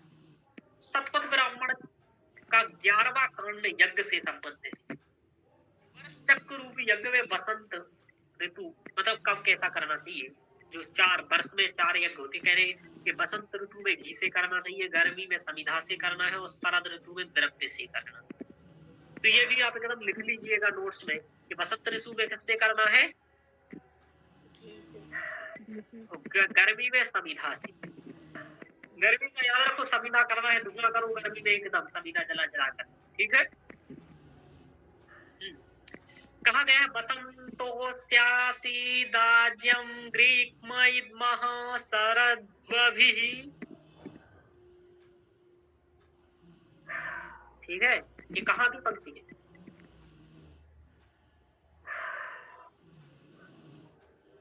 बसंतोस्यासीदाज्यं ग्रीक्मैद्मः शरद्वभिः, ये जहां तक है पुरुष सूक्त की पंक्ति है ना। बसंतोस्यासी राज्यम ग्रीक मैदमः शरद्वभिः, याद रखिए। तो समिधा का ग्रीस में, बसंतों का घी से, बसंतोस्यासी राज्यम ग्रीक मैदमः शरद्वभिः, है ना। चलिए, यज्ञ सृष्टि चक्र की नाभि है, समझो। ये कह रहे हैं जो संसार है, समझ में आ रहा, इसकी नाभि क्या है? ये ऐसा बना करके लिखना है, सृष्टि की नाभि यज्ञ। आपसे पूछेगा सृष्टि की नाभि अयम यज्ञो भुवनस्य नाभि कस्य महत्वस्य संदर्भे उक्तम, किसके महत्व के संदर्भ में कही गई है? तो यज्ञ के संदर्भ में कही गई। आगे सबसे, अब ये क्वेश्चन फिर बचेगा कि जो सबसे बड़ी वेदी होती है वो सोमयाग की वेदी होती है। वेदी आप जानते हो ना, ये ऐसे घर में बनाया जाता है हवन करने के लिए, है ना, जानते हो ना, ये वेदी कहलाती है। हाँ, तो सबसे बड़ी वेदी किसकी बनती है? तो सोम यज्ञ की बनती है। किसकी? सोम यज्ञ की। आपको एक सोम यज्ञ भी पढ़ना है। सोम याग कौन सा है आपके में, ये भी पूछा जाएगा। तो केवल मात्र अग्निष्टोम जो आपको लगा हुआ है सिलेबस में, वो एक सोमयाग है। इसके अलावा भी सोमयाग है, लेकिन आपके सिलेबस में 3-4 यज्ञ लगे हुए हैं, जैसे 10 पूर्णमास यज्ञ, अग्निहोत्र यज्ञ, पंचमहायज्ञ। उनमें से सोमयाग एक ही है, अग्निष्टोम। कौन है? अग्निष्टोम। यानी कि सोमयाग जो अग्निष्टोम है, किसने किया था? बाली ने। किसने किया था? बाली ने। तो ऐसी बातें याद रखना पड़ेगा आपको। चलिए, और तो आपसे पूछेगा सबसे बड़ी वेदी किसकी होती है? सोमयाग की। सोमयाग की। अग्निष्टोम क्या है? सोमयाग, हविर्याग, पाकयाग। सोमयाग। Very good. भुवनस्य नाभि कहा यज्ञः अग्नि इंद्रः वायु। यज्ञ। Very good. यज्ञस्य प्रधान ऋषि, यज्ञस्य प्रवर्तकः ऋषिया कहा अथर्व, मधुच्छन्दा, भृगु, अथर्व। तो समझ में आ गया कैसे क्वेश्चन बनते हैं? हाँ चलिए, देखो यही क्वेश्चन बना के बता देता हूँ, इसलिए ज्यादा चक्कर में मत पड़ो, जो पढ़ाऊं वो रटो। तो ये आपको ऐसे अपने नोट्स में ऐसी लाइन बना करके मुख्य मुख्य बातें लिख ले रही है जो मैं बता रहा हूँ, है ना? हाँ जी सर। इस तरीके से ये नोट्स के किताब के गाइड के चक्कर में नहीं पढ़ना है ना, कि गाइड में तो सब लिखा है। हाँ जी सर। तो गाइड में तो 5 साल से लिखा है सब, लेकिन हमारा हो क्यों नहीं रहा? क्योंकि हम नहीं लिख रहे, हमें खुद कुछ करना पड़ेगा ना। चलिए, इसे महावेदी या सोमिक कहते हैं, ध्यान रखो। तो महावेदी किसे कहते हैं? तो सोमयाग की वेदी को कहते हैं। सोमिक कैसे कहा जाता है? तो सोमयाग की वेदी को कहा जाता है, जो कि सबसे बड़ी। आगे यह समद्विबाहु चतुर्भुज आकार की, समद्विबाहु चतुर्भुज ऐसे होती है, इस प्रकार की होती होगी, ठीक है? तो ऐसा भी पूछा जा सकता है, समद्विबाहु चतुर्भुज वेदी किस यज्ञ की होती है? तो आप क्या कहोगे? सोमयाग। सोमयाग की। तो ये लिख लीजिएगा, सोमयाग अभी पढ़ाऊंगा तो सोमयाग के साथ ये बातें लिख लीजिएगा नोट्स में। और पूनम जी ध्यान रखो, नोट्स बनाना है, और आपको मैं कॉल करता हूँ, नोट्स बन गया होगा आपका, निरुक्त का कंप्लीट बन गया। हाँ, निरुक्त का नोट्स बन गया, कल अच्छे से पीडीएफ बना करके भेजना है कंप्लीट निरुक्त का नोट्स। जी सर, जी सर। हाँ, ध्यान रखो। आगे चलते हैं। सूर्य पूर्वाहन के समय ऋग्वेद द्वारा आता है तथा सूर्य अस्त में सामवेद द्वारा जाता है। ऐसा बना लीजिएगा आप एक डायग्राम, ठीक है? यहाँ सूर्य, यहाँ लिख दीजिएगा सुबह, ठीक है? और यहाँ लिख दीजिएगा शाम, और इधर लिख दीजिएगा ऋग्वेद। समझ में आ रहा? और इधर लिख दीजिएगा सामवेद। यानी कि जब सूर्य को जाना है तब सामवेद के मंत्रों से जाएगा, और जब सूर्य को आना है तो ऋग्वेद के मंत्र से आएगा। समझ में आ रहा? तो वही बात यहाँ कह रहा है, सूर्य के पूर्वाहन में के समय में ऋग्वेद द्वारा आता है, और लास्ट में सामवेद के जाना है। तो शाम मतलब शाम को जाता है तो किससे जाएगा? सामवेद से। और ऋग्वेद से आएगा। तो ऋग्वेद से सूर्य आएगा और सामवेद से जाएगा। तो शाम को शाम याद रखिएगा, तो ऋग्वेद का सुबह याद रहेगा ही, ठीक है? ये इतना याद रखना है। अब इतना ही बात याद रखो, इसके बारे में और बातें यज्ञ के बारे में पढ़ाता हूँ। अब इस गाइड से छोड़ो, अब मैं खुद पढ़ाता हूँ अपने नोट्स से। अब यज्ञ का सामान्य परिचय मेरे अकॉर्डिंग पढ़ लो, मेरे नोट्स से।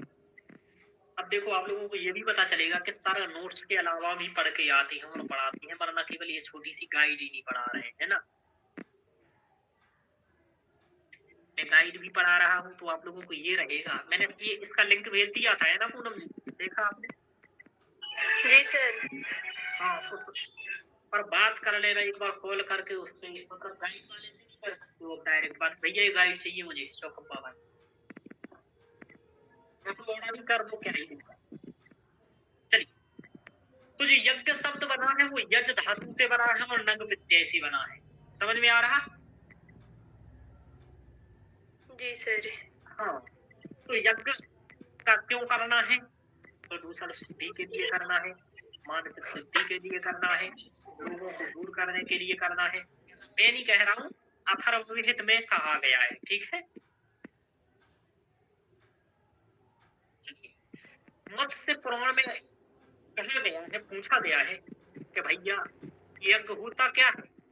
What is it? यज्ञ, यज्ञ क्या है पूछा गया। तो मत्स्य पुराण में इसकी एक कहाँ गया कि देवताओं के बारे में, जहाँ द्रव्य के बारे में, उनकी हवि के बारे में, ऋक्साम यजुसाम तथा ऋत्विज के बारे में, दक्षिणा के बारे में बातें हों, संयोग हो, वही यज्ञ है। यानी कि जहाँ देवताओं की बात हो रही हो, हवि की बात हो रही हो, ऋक्साम यजु की बात हो रही हो, ऋत्विज की बात हो रही हो, और दक्षिणा की बात हो रही हो, यानी कि इन 5 चीजों की बात हो रही हो। देवानाम द्रव्य हविखाम ऋक यजुषाम ऋक्साम यजुषाम ऋत्विजाम दक्षिणानाम संयोगो यज्ञ उच्यते। इन 5 चीजों का संयोग ही यज्ञ है। तो आपसे ये पूछा जाएगा देवानाम द्रव्य हविखाम ऋक्साम यजुषाम तथा ऋत्विजाम दक्षिणाम च संयोगो यज्ञ उच्यते कस्मिन् पुराणे उक्तम, या फिर कुत्र उक्तम, है ना? तो मत्स्य पुराण में ऐसा कहा गया है। अब ये आपको बार बार पढ़ने से, याद करने से आपको याद रहेगा। समझ में आ रहा? जी सर। हाँ, अब इसमें मैंने तो समझा दिया कि देवताओं के बारे में, दिव्य की हवि के बारे में, ऋक्साम यजु के बारे में, ऋत्विज के बारे में, दक्षिणा के बारे में, या सही इनमें के बारे में जहाँ संयोगों से यज्ञ कहते हैं, तो ये आपको रखना है। आप लोगों के साथ अच्छा क्या है ज्योति जी, मैं आपको बताऊं, कोई भी तैयारी करोगे आप लोगों को टीचर नहीं मिलेगा ठीक से कि वो आपको नोट्स बना के देगा, बस आपको रटना होगा। ऐसा केवल मेरी क्लास में आपको समझ कह सकता हूँ मैं आपसे कि आप मेरा पढ़ाया रट लोगे तो आपका पेपर निकल जाए। क्यों पूनम जी? जी सर, सच कह रहे हैं सर आप। मतलब कम से कम आपको ये स्पष्ट तो है भाई कि ये पढ़ना है। जैसे मैंने आपको पढ़ाना स्टार्ट किया तो 8 घंटे केवल इस बात में चला गया कि आपको पढ़ना कहाँ से है, कैसे भूमिका बनानी है, तब पढ़ाना आरंभ किया। तो आप 100% एक व्यक्ति पर भरोसा करके और बस रटने लग जाओ, आप सफलता निश्चित है। समझ में आ रहा? और यदि ये सोचोगे कि किस किताब से, इस किताब से, उस किताब से, अरे इतना ही आप लोग ज्ञानी होते कि किस किताब से, इस किताब से या उस किताब से, तो नौकरी लग जाती सीधे तौर पर। समझ पा रहे हो? जी सर। हाँ, अभी हम लोग उतना पढ़े ही नहीं है तो ये कैसे पता कर सकते हैं क्या अच्छा है क्या बुरा है। इसलिए इसमें होता है कि जो अपने से अनुभवी व्यक्ति है उसकी बात मानो और आगे चल दो। कहा भी गया है महाजनो येन गता सपंथा, लिख लीजिए लाइन, जीवन में बहुत काम आएगी। महाजनो येन गता सपंथा, यानी कि महान लोग जिस रास्ते पर चले हो उस रास्ते पर चल देना चाहिए जब आप अपने दिमाग से ज्यादा माथापच्ची करना नहीं चाहते हो। या तो ऐसा है कि आप उठो रात को घर से और निकल जाओ दिल्ली के लिए, किसी से कुछ मत पूछो, तो हो सकता है पहुंच भी जाओगे, नहीं भी पहुंचोगे तो कहीं और पहुंचोगे, कोई दिक्कत ही नहीं है, ठीक है। लेकिन यदि आपको कन्फर्म दिल्ली जाना है तो आप पता करो पहले कि किस ट्रेन से जाना है, कितने बजे ट्रेन आएगी, टिकट कैसे मिलेगा, सीट बुक कैसे होगी। समझ पा रहे हो? ये सब पता करो। और एक किससे पता करोगे? जिसको महान, जो पहले जा चुका है। तो महाजनों येन गता, जिस मार्ग पर गए हो सापंथा, उस पर चल देना चाहिए। हमें अपना ज्यादा दिमाग ना लगाना हो, सीधा सीधा अपने टेंशन मुक्ति से मेहनत करनी हो। अब आपको क्या करना है, सुबह उठो, सर ने जो पढ़ाया वो लेक्चर खोलो, नोट्स बनाओ, रट डालो। समझ में आ रहा? जी सर। हाँ, अब कुछ लोग क्या करेंगे, क्या पढ़ूं, किसका यूट्यूब खंगालूं, किसके यहाँ से क्या करूं, किसकी गाइड बुक पढ़ूं, कौन से PYQ लगाऊं, क्या दिमाग खपाना है भाई। समझ में आ रहा? जी सर। हाँ चलिए, तो महाजनोयन गता सपंथा वही आपको करना है कि देवानाम द्रव्यहम रक्षाम यजुषाम तथा ऋत्विजाम दक्षिणाम च संयोग यज्ञुच्यति। महर्षि भरद्वाज कहते हैं, ये कोटेशन है वो ही दे रहा हूं आपको जो इम्पोर्टेंट है या पहले कभी आ चुकी है, इसलिए आपको दे रहा हूं कि महर्षि भरद्वाज कहते हैं यज्ञ कर्मसु कौशलम, यज्ञ करना कर्मों में कुशलता है। पहले पढ़ा था आप लोगों ने कि योग कर्मसु कौशलम, कर्मों में कुशलता ही योग है। यहाँ कहा जा रहा है यज्ञ कर्मसु कौशलम। भरद्वाज कह रहे हैं समष्टि संबंधात महायज्ञ। इनसे पूछा कि यज्ञ में और महायज्ञ में अंतर क्या है। समझ में आ रहा? बताओ पूनम जी, यज्ञ में और महायज्ञ में क्या अंतर है?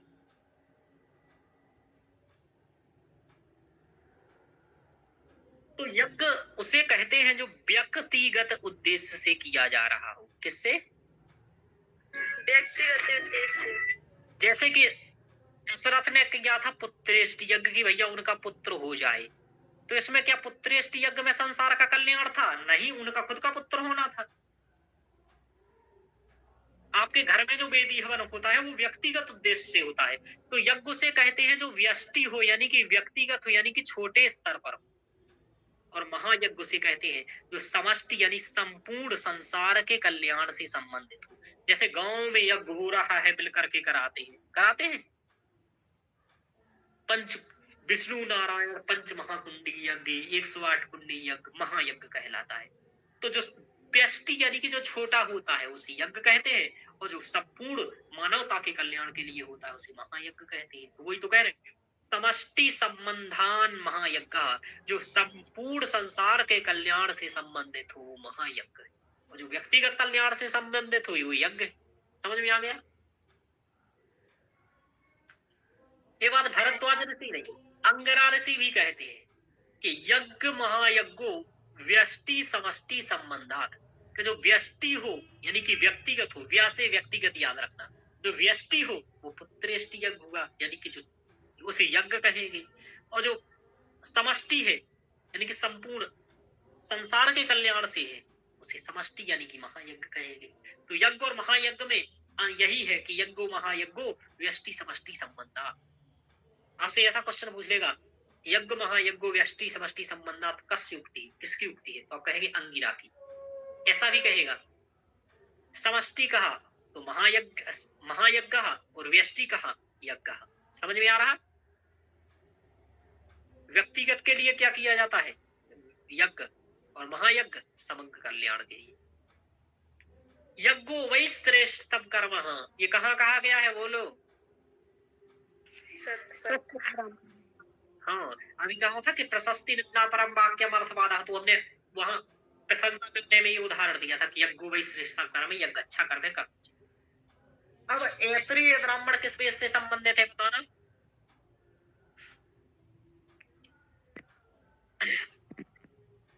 ऐत्रेय ब्राह्मण किससे संबंधित है? ऋग्वेद से सर। Very good. अब ये 5 स्टार लगा लो, इसमें कितना लगाओगे? 5 स्टार, यानी कि सबसे ज्यादा इंपॉर्टेंट है कि ऐत्रेय ब्राह्मण में ये कहा गया है कि 5 यज्ञ होते हैं। मूलतः यज्ञ कितने प्रकार के होते हैं? 5। पंचविधा। सह एषः यज्ञः, यह वह यज्ञ पंचविधा, 5 प्रकार की। तो ऐसा पूछेगा ऐत्रेय ब्राह्मण अनुसारम यज्ञ कतिविधा, यज्ञ कतिविधा, तो आप कहेंगे पंचविधा। कौन कौन से? तो अग्निहोत्रम जो आपके सिलेबस में लगा है, 10 पूर्णमासौ, चातुर्मास्याग्नि, पशु यज्ञ और सोम यज्ञ। आपके लिए अग्निहोत्र लगा है, 10 पूर्णमास लगा है, सोम का अग्निष्टोम लगा है, और ये लगा है 4। तो पंचविधा अग्निहोत्र, 10 पूर्णमास, चातुर्मास अग्नि, पशु गो सोम। ये कहेगा ऐत्रेय ब्राह्मण के अनुसार निम्नलिखित में से कौन यज्ञ के 5 भेदों में से नहीं है? तो यहां आप देखो पंच महायज्ञ कहाँ है इसमें? नहीं, वो क्या कह रहा था, पंच महायज्ञ कह रहा हूं मैं, वो क्या था ना उसका नाम? हाँ, पंच महायज्ञ तो है। पंच महायज्ञ नहीं है ना वहां, इसमें कहाँ है पंच महायज्ञ? बताइए, कहीं लिखा है? अग्निहोत्र, 10 पूर्णमास, चातुर्मास, पशु यज्ञ और सोम यज्ञ, ये है। तो ऐत्रेय आरण्यक के अनुसार क्रम से लगाने को पूछा जा सकता है, क्रम से लगाइए इन्हें। तो आप क्या कहोगे? पहला है अग्निहोत्र, लास्ट में है सोम यज्ञ। अग्निहोत्र, 10 पूर्णमास, चातुर्मास, पशु और सोम। तो ऐत्रेय ब्राह्मण के अनुसार कितने प्रकार का यज्ञ होता है? 5 प्रकार का। ऐसा भी पूछा जा सकता है, ऐत्रेय ब्राह्मण अनुसार वैदिक यज्ञ कतिविधा? पंचविधा। हाँ, तो अग्निहोत्र, 10 पूर्णमास, चातुर्मास अग्नि, पशु और सोम, याद रखना है ये बातें, बहुत इंपॉर्टेंट है। आगे देखो, अब स्मृति ग्रंथ होते हैं, स्मृति ग्रंथ समझने से पहले थोड़ी सी बात और समझो आप। यज्ञ मूलतः यज्ञ दो प्रकार के होते हैं। कितने प्रकार के होते हैं? 2 प्रकार की। 2 प्रकार के यज्ञ होते हैं। यज्ञ कतिविधा द्विविधा, मूलतः यज्ञ 2 प्रकार के होते हैं। ठीक है, तो ऐसा कहेगा मुख्य रूपेण यज्ञ कतिविधा, तो आप कहेंगे द्विविधा। तो एक तो होता है स्मार्त यज्ञ और एक होता है श्रौत यज्ञ। क्या होता है?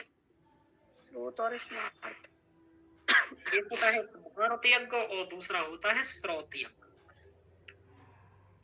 अब श्रौत यज्ञ और स्मार्त यज्ञ में अंतर ये है कि जिसको वेद के आधार पर, श्रुति के आधार पर जो यज्ञ किया जाता है, इसे हम श्रौत यज्ञ या वैदिक यज्ञ भी कहते हैं। श्रुति के आधार पर किया जाए, यानी कि वेद के आधार पर, यानी कि जिसमें केवल वेद के मंत्रों, उनकी प्रक्रियाओं का के द्वारा ही जो यज्ञ किए जाए, उसे हम श्रौत यज्ञ करते हैं।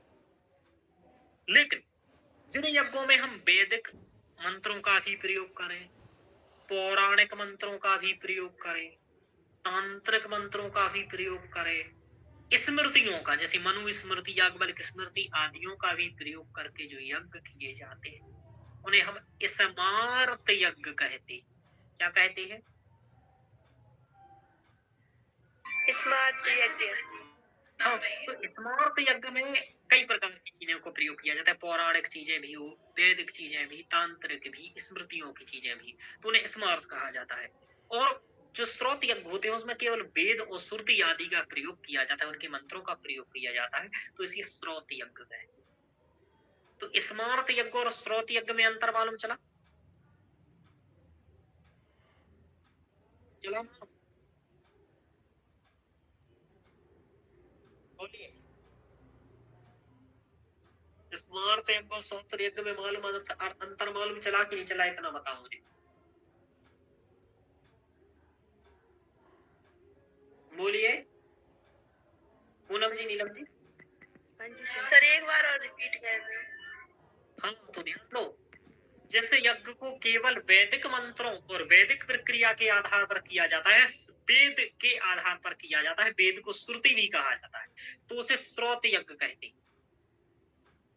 तो जिसमें वेद के मंत्रों के अलावा पुराणों के मंत्रों, तांत्रिक मंत्रों, स्मृति आदि के मंत्रों या इनकी प्रक्रियाओं का भी प्रयोग किया जाता है, उसे स्मार्त यज्ञ कहते हैं। समझ में आ रहा? जी सर, जी सर। अब क्वेश्चन कैसा बनेगा वो सुन लो। कि जो श्रौत यज्ञ होते हैं वो 2 प्रकार के होते हैं, एक तो हविर याग और एक सोम याग। कितने प्रकार के? 2 प्रकार। हाँ, क्वेश्चन पूछा गया था इसी बार, आपको बताऊं, यहाँ से क्वेश्चन आएगा और किसी बार नहीं बनता है, क्योंकि ये फालतू की चीजें लगी हुई है यज्ञ वगैरह। आज फालतू की चीजें इसलिए कह रहा हूँ कि आज के जीवन में ये आप लोगों के लिए इतनी उपयोगी कहाँ है। कहाँ तुम आप लोग रोज यज्ञ कर रहे हो या यज्ञ में बैठ रहे हो, तो आपको इसका नॉलेज नहीं है, इसलिए क्वेश्चन गलत होंगे।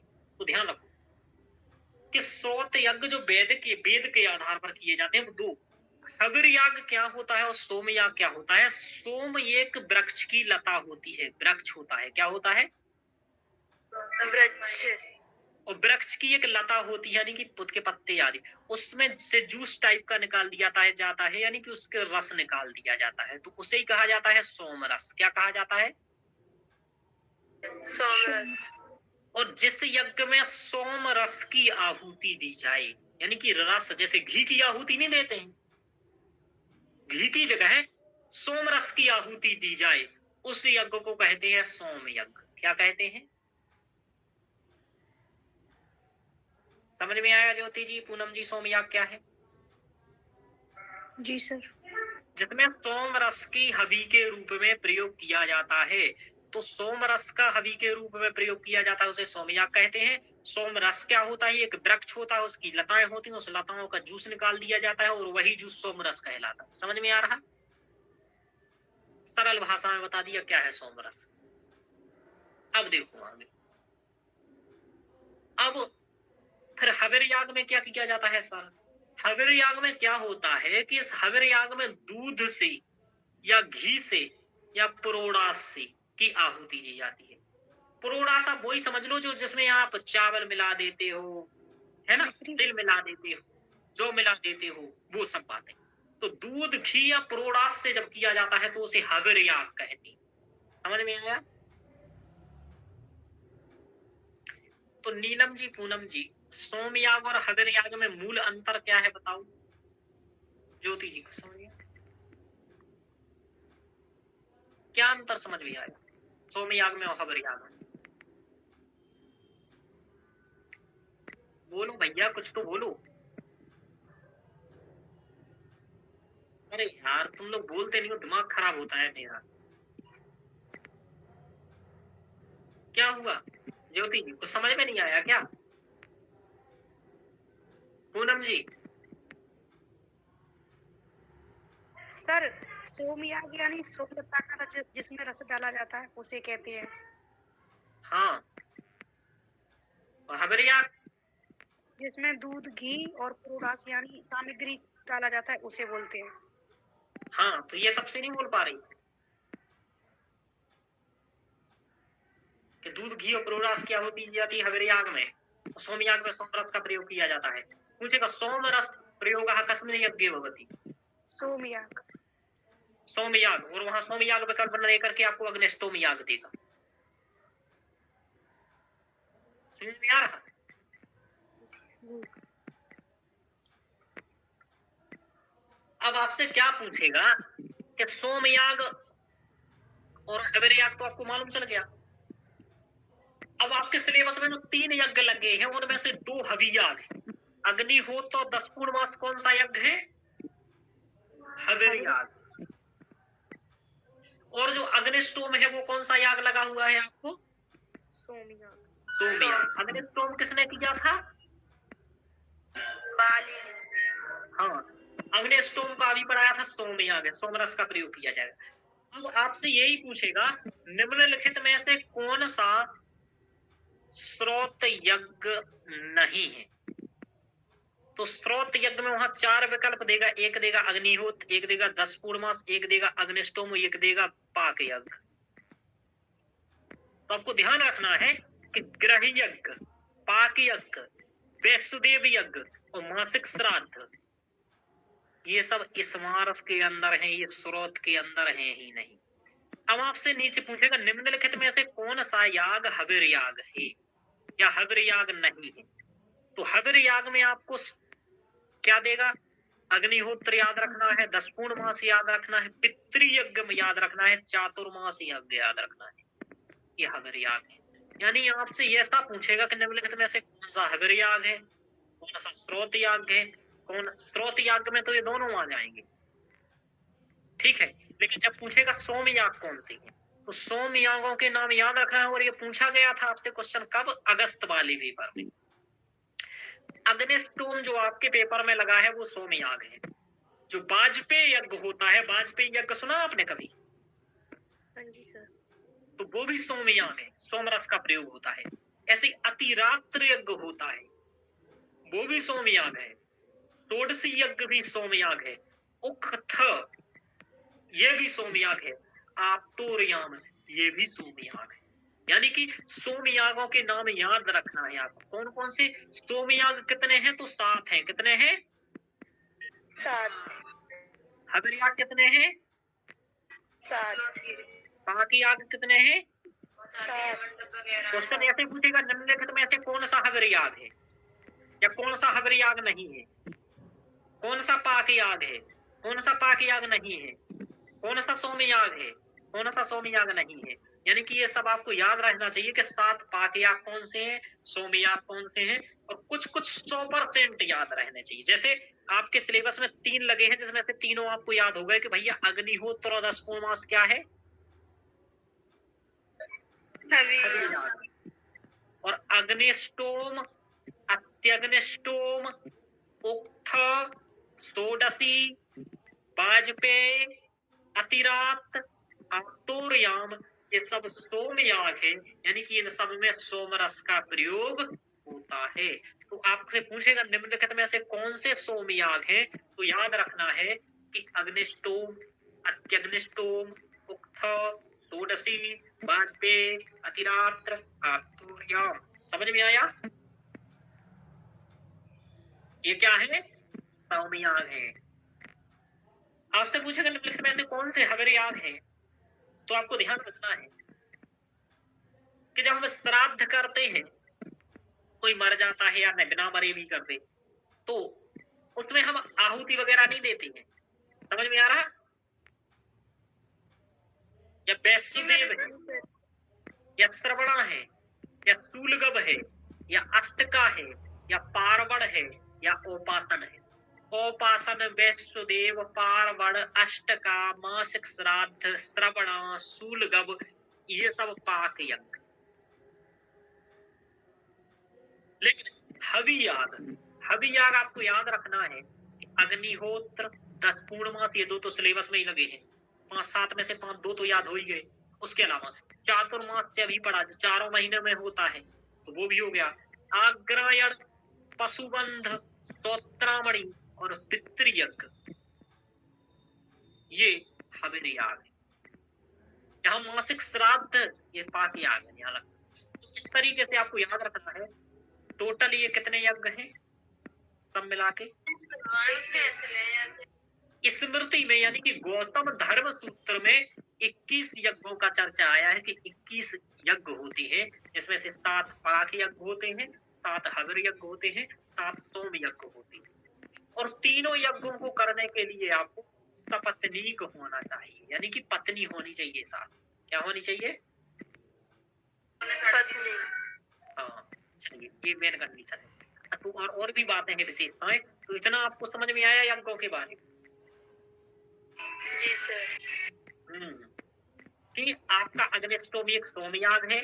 ये सिलेबस में ही लिख लो आप लोग बात, वरना मारूंगा मैं भैया, गलत करके आ गए ना तो बहुत मारेंगे आप लोगों को। अग्निष्टोम वही है ना, याद रख लो, वही लिख लो आप लोग अग्निष्टोम का।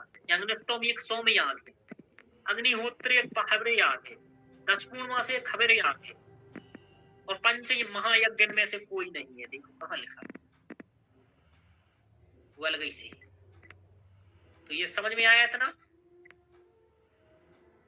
अब हम लोगों को तो क्वेश्चंस क्या बनेगा कि जो हविर याग है, निम्नलिखित में से कौन से हविर याग के उदाहरण है? निम्नलिखित में से सोमयाग के उदाहरण कौन से हैं? या फिर ऐसा कहें, निम्नलिखित में कौन सा सोम याग नहीं है? तो इस तरीके से आपको याद रखना है। रख पाओगे याद? रख पाओगे? और जो सिलेबस में होने तो कन्फर्म याद रखना है। उसके बाद कुछ कुछ उदाहरण इसलिए रखना है कि 100% पता है। जैसे मुझे क्या याद था कि वाजपेयी और अग्निष्टोम, ये 2 तो कन्फर्म क्या है, सोमयाग है। अग्निहोत्र तो 10 पूर्णमास और चातुर्मास, ये 3 पक्का हविर याग है। और बाकी वैष्णुदेव, पाक, ग्रही, ये सब क्या है, स्नात है। ध्यान रखिएगा। समझ में आ रहा? अब 3 यज्ञ को मूलतः पढ़ना है जो ये यहाँ लगे हुए हैं। समझ में आ रहा? पढ़ा जाए अब? आवाज आ रही है? पूनम जी आवाज आ रही है?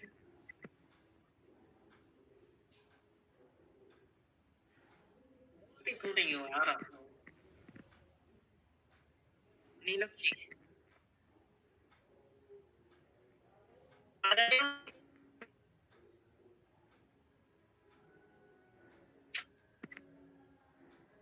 बहुत बेकार दस्ता है आप लोगों को, बोल ही नहीं रहे हो।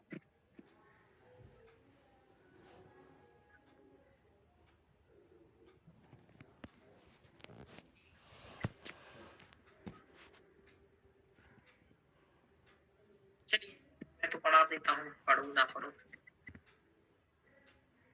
मन ही नहीं लगता है आप लोगों का पढ़ने लिखने में। क्या क्यों कर रहे हो तैयारी? छोड़ दो ना, अपना खाना बनाओ। अरे सर खड़ाओ, मेरी तरफ शोर हो रहा है इस वजह से।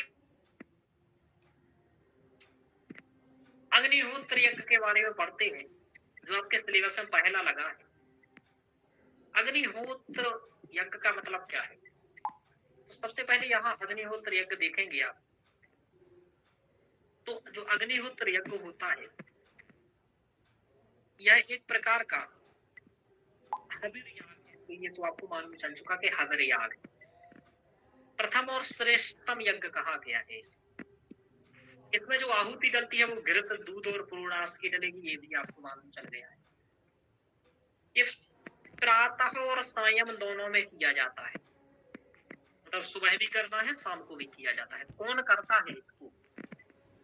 तो इसको करने वाले को स्मार्त अग्नि माना कहा जाता है, यानी कि स्मार्त अग्नि, यानी कि ये यज्ञ विवाह के उपरांत किया जाता है। कब किया जाता है? विवाह के उपरांत अग्नि में हवन करना होता है। और स्मार्त अग्नि क्या कहलाती है तो मैं आपको समझाता हूँ कि देखो, पूछेगा हवन याग किस अग्नि में किया जाता है, तो आप कहोगे स्मार्त अग्नि।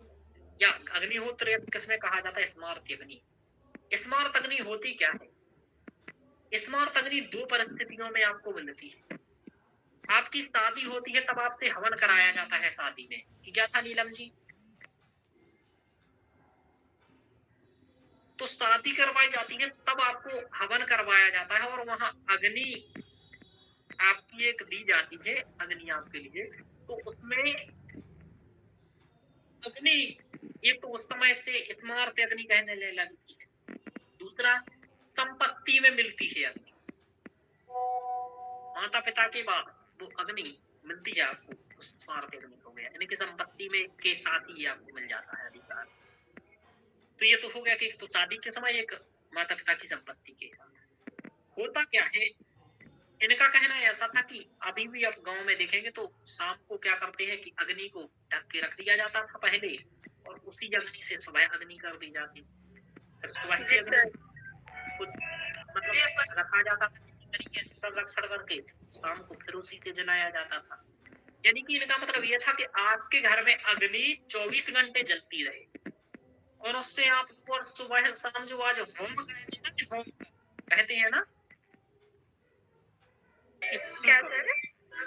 सुबह शाम आपके यहाँ संध्या होने लगी है ना, संध्या होती होगी, अगरबत्ती लगाते हैं। जी सर, जी सर। कुछ कुछ वो लोगों के घर में लगाते हैं, मतलब मेरे घर में भी लगाते हैं। तो अब वो अगरबत्ती के रूप में परिणत हो गया, लेकिन अगरबत्ती ना होकर के पहले उससे मतलब हमारे यहाँ पहले होम होता था, यानी कि घी से 5 घी के डाल देते थे।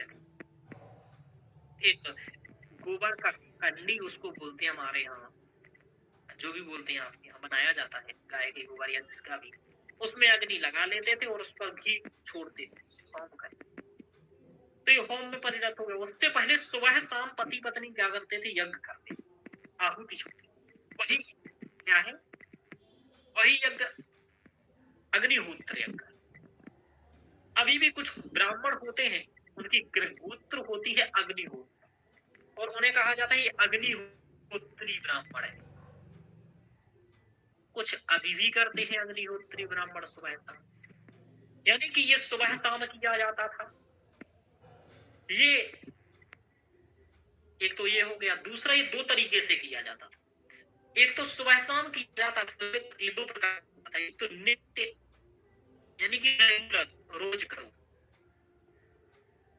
और एक होता था काम में, यानी कि किसी कामना विशेष से या उद्देश्य विशेष से या किसी विशेष अवसर करो, विशेष समय पर करो। तो रेगुलर करना है और एक काम में करना है। तो नित्य भी होता था, रेगुलर भी होता था, और किसी विशेष त्योहार को आपको करना है, किसी विशेष उसको करना है तो वो भी करते। तो नित्य होता था, शाम में भी होता था, प्रातः और शाम में किया जाता था। यह बोलता है स्मार्त अग्नि जिसको मिल चुकी होती, यानी कि शादीशुदा व्यक्ति कहो या फिर आप ऐसा कहो कि सपत्नीक व्यक्ति करता था ये। दूसरा, एक बात याद रखने जो वाली है कि ब्राह्मण वसंत ऋतु में करेगा। कब करेगा ब्राह्मण? वसंत ऋतु में। और क्षत्रिय के लिए ग्रीष्म ऋतु और वैश्य के लिए वर्षा ऋतु। यह मूलतः पूछा जाने वाला विषय है कि ब्राह्मण वसंत ऋतु में, क्षत्रिय ग्रीष्म ऋतु में और वैश्य वर्षा ऋतु में करेगा। इस यज्ञ का मूलतः वर्णन यजुर्वेद में है। कहाँ है? यजुर्वेद। वैसे तो यजुर्वेद में ही यजुर्वेद है, यजुर्वेद यानी कि यजुर्वेद में है, लेकिन इसका और मुख्यता ये जो किया जाता था सुबह शाम अग्नि जला करके, अग्नि को आहुति देने का मतलब क्या हुआ? समझ पा रहे हो मैंने क्या कहा? इसमें सुबह शाम आपको अग्नि को आहुति देना है। तो क्वेश्चन ये है, क्यों देना है भैया? क्यों दें सर हम सुबह शाम अग्नि? तो उसका मूल ये है कि इसलिए देनी है कि अग्नि देवता प्रसन्न हो सके। क्या हो सके? अग्नि देवता प्रसन्न। ऐसा माना जाता है कि अग्नि देवता यदि प्रसन्न है तो आपके घर में धन आएगा और सब कुछ आएगा। अग्नि सूक्त में भी जब आप पढ़ेंगे तो वो पढ़ते कहते हैं जो अग्नि नीले पुरोहितम यज्ञ देव मृत्युजम होतारम रत्न धात्रम, यानी कि रत्न को धारण करने वाले हो, रत्न को देने वाले हो, तो रत्न दीजिए। तो अग्नि प्रसन्न रहेगी तो आपके घर में समृद्धि रहेगी, धन रहेगा, आदि आदि रहेगा। इस उद्देश्य से लोग प्रतिदिन सुबह शाम अग्निहोत्र करते थे। क्या छोड़ते थे? घी की आहुति छोड़ देते थे। ठीक है, तो एक तो रेगुलर करना होता था ये यज्ञ, जिसे हम नित्य कहते हैं, और ये किसी विशेष अवसर पर करते हैं, उसे हम काम में करते हैं कि कामना विशेष के आधार पर। जैसे कि हमने सोचा चलो शिवरात्रि को कर लेते हैं जिससे हमारा पीपल निकल जाए, तो एक काम में होता था। तो नित्य और काम में दो प्रकार से ये होता था, आपको ध्यान रखना। ये बात इसमें जो ये पहली बात तो खुद से कराना चाहिए, लेकिन यदि खुद नहीं कर रहे हो तो ये ऋत्विक से भी करवा सकते हो। किससे करवा सकते हो? किससे करवा सकते हो? ऋत्विक से भी करवा सकते हो। और इसको इसका ऋत्विक कौन कहलाएगा? तो अध्वर्यु, जो यजुर्वेद का ऋत्विक है, क्योंकि यजुर्वेद से संबंध। ध्यान रखना। अब एक चीज और ध्यान रखना, एक चीज पूछा जा सकता है, ठीक है मतलब रोज करना है जिसकी शादी हो गई है, यदि नहीं करेंगे तो क्या हो जाएगा? तो बताया गया कि इसको नहीं करने से एक दोष लगता है, और उस दोष का नाम आप ध्यान रखना, नोट्स में ऐड कर लेना, यहीं में लिख देता हूं कि अग्निहोत्र ना करने से आपको परिवित्ति या परिवेत्ता दोष लगेगा। कौन सा दोष लगेगा? परिवित्ति, या इसका एक और नाम है परिवेत्ता दोष। परिवेत्ति या परिवेत्ता दोष लगेगा। पूछेगा परिवेत्ति या परिवेत्ता दोष किस यज्ञ के ना करने से लगता है? तो अग्निहोत्र। अग्नि यज्ञ कब किया जाता है? तो प्रातः और शाम में। इसको करने का अधिकारी कौन होता है? स्मार्त अग्नि करने वाला व्यक्ति। अग्निहोत्र यज्ञ कौन सा यज्ञ है? हविर याग, सोमयाग, स्मार्त याग। तो आपको कहना है हविर याग है। अग्निहोत्र यज्ञ में कौन सी अग्नि होती है? तो स्मार्ता अग्नि होती है। इसको ब्राह्मण किस ऋतु में करे? वसंत में। बासे वा याद रखना, ब्राह्मण वसंत और वैश्य वर्षा, और क्षत्रिय का ग्रीष्म याद रखना है ना, ब्राह्मण वसंत और वैश्य वर्षा याद रखिएगा। ठीक है, बस इतनी बातें यदि याद रखोगे तो आपका अग्निहोत्र हो जाएगा। अग्निहोत्र याद के बारे में इतनी ही जानकारी आपको याद रखनी है। समझ में आया? जी सर। तो इतना आप लोगों ने आज पढ़ लिया। आज पढ़ लिया, पता है क्या कि यज्ञ क्या होता है, प्रतिपाद्य विषय क्या होता है, स्मृति यज्ञ कितने प्रकार के होते हैं, स्मार्त यज्ञ, स्तोत्र यज्ञ क्या होता है, अग्निहोत्र कौन सा यज्ञ है, अग्निहोत्र में आहुति किस चीज की डलती है। ठीक है, ये याद हो गया। अब आपको पढ़ना है 2 10 पूर्णमासी यज्ञ और अग्निष्टोम यज्ञ और पंच महायज्ञ। इनके बारे में आपको कल पढ़ाया जाएगा, क्योंकि आज आप लोग चले गए हो और मन आपका लग नहीं रहा है, तो इसको और आगे कर पढ़ाएंगे आपको। क्या कह रहे हैं पूनम जी? नहीं सर, करा दे आप लोगों को कोई है नहीं, देखो तो नीलम जी भाग गई है, ज्योति जी भाग गई है। क्लास में ढंग से आओ, वरना मैं रिकॉर्डिंग पढ़ाना स्टार्ट कर दूंगा, और रिकॉर्डिंग मैंने करा दिया तो जल्दी जल्दी सिलेबस हो जाएगा। चलिए, पर कोई नहीं,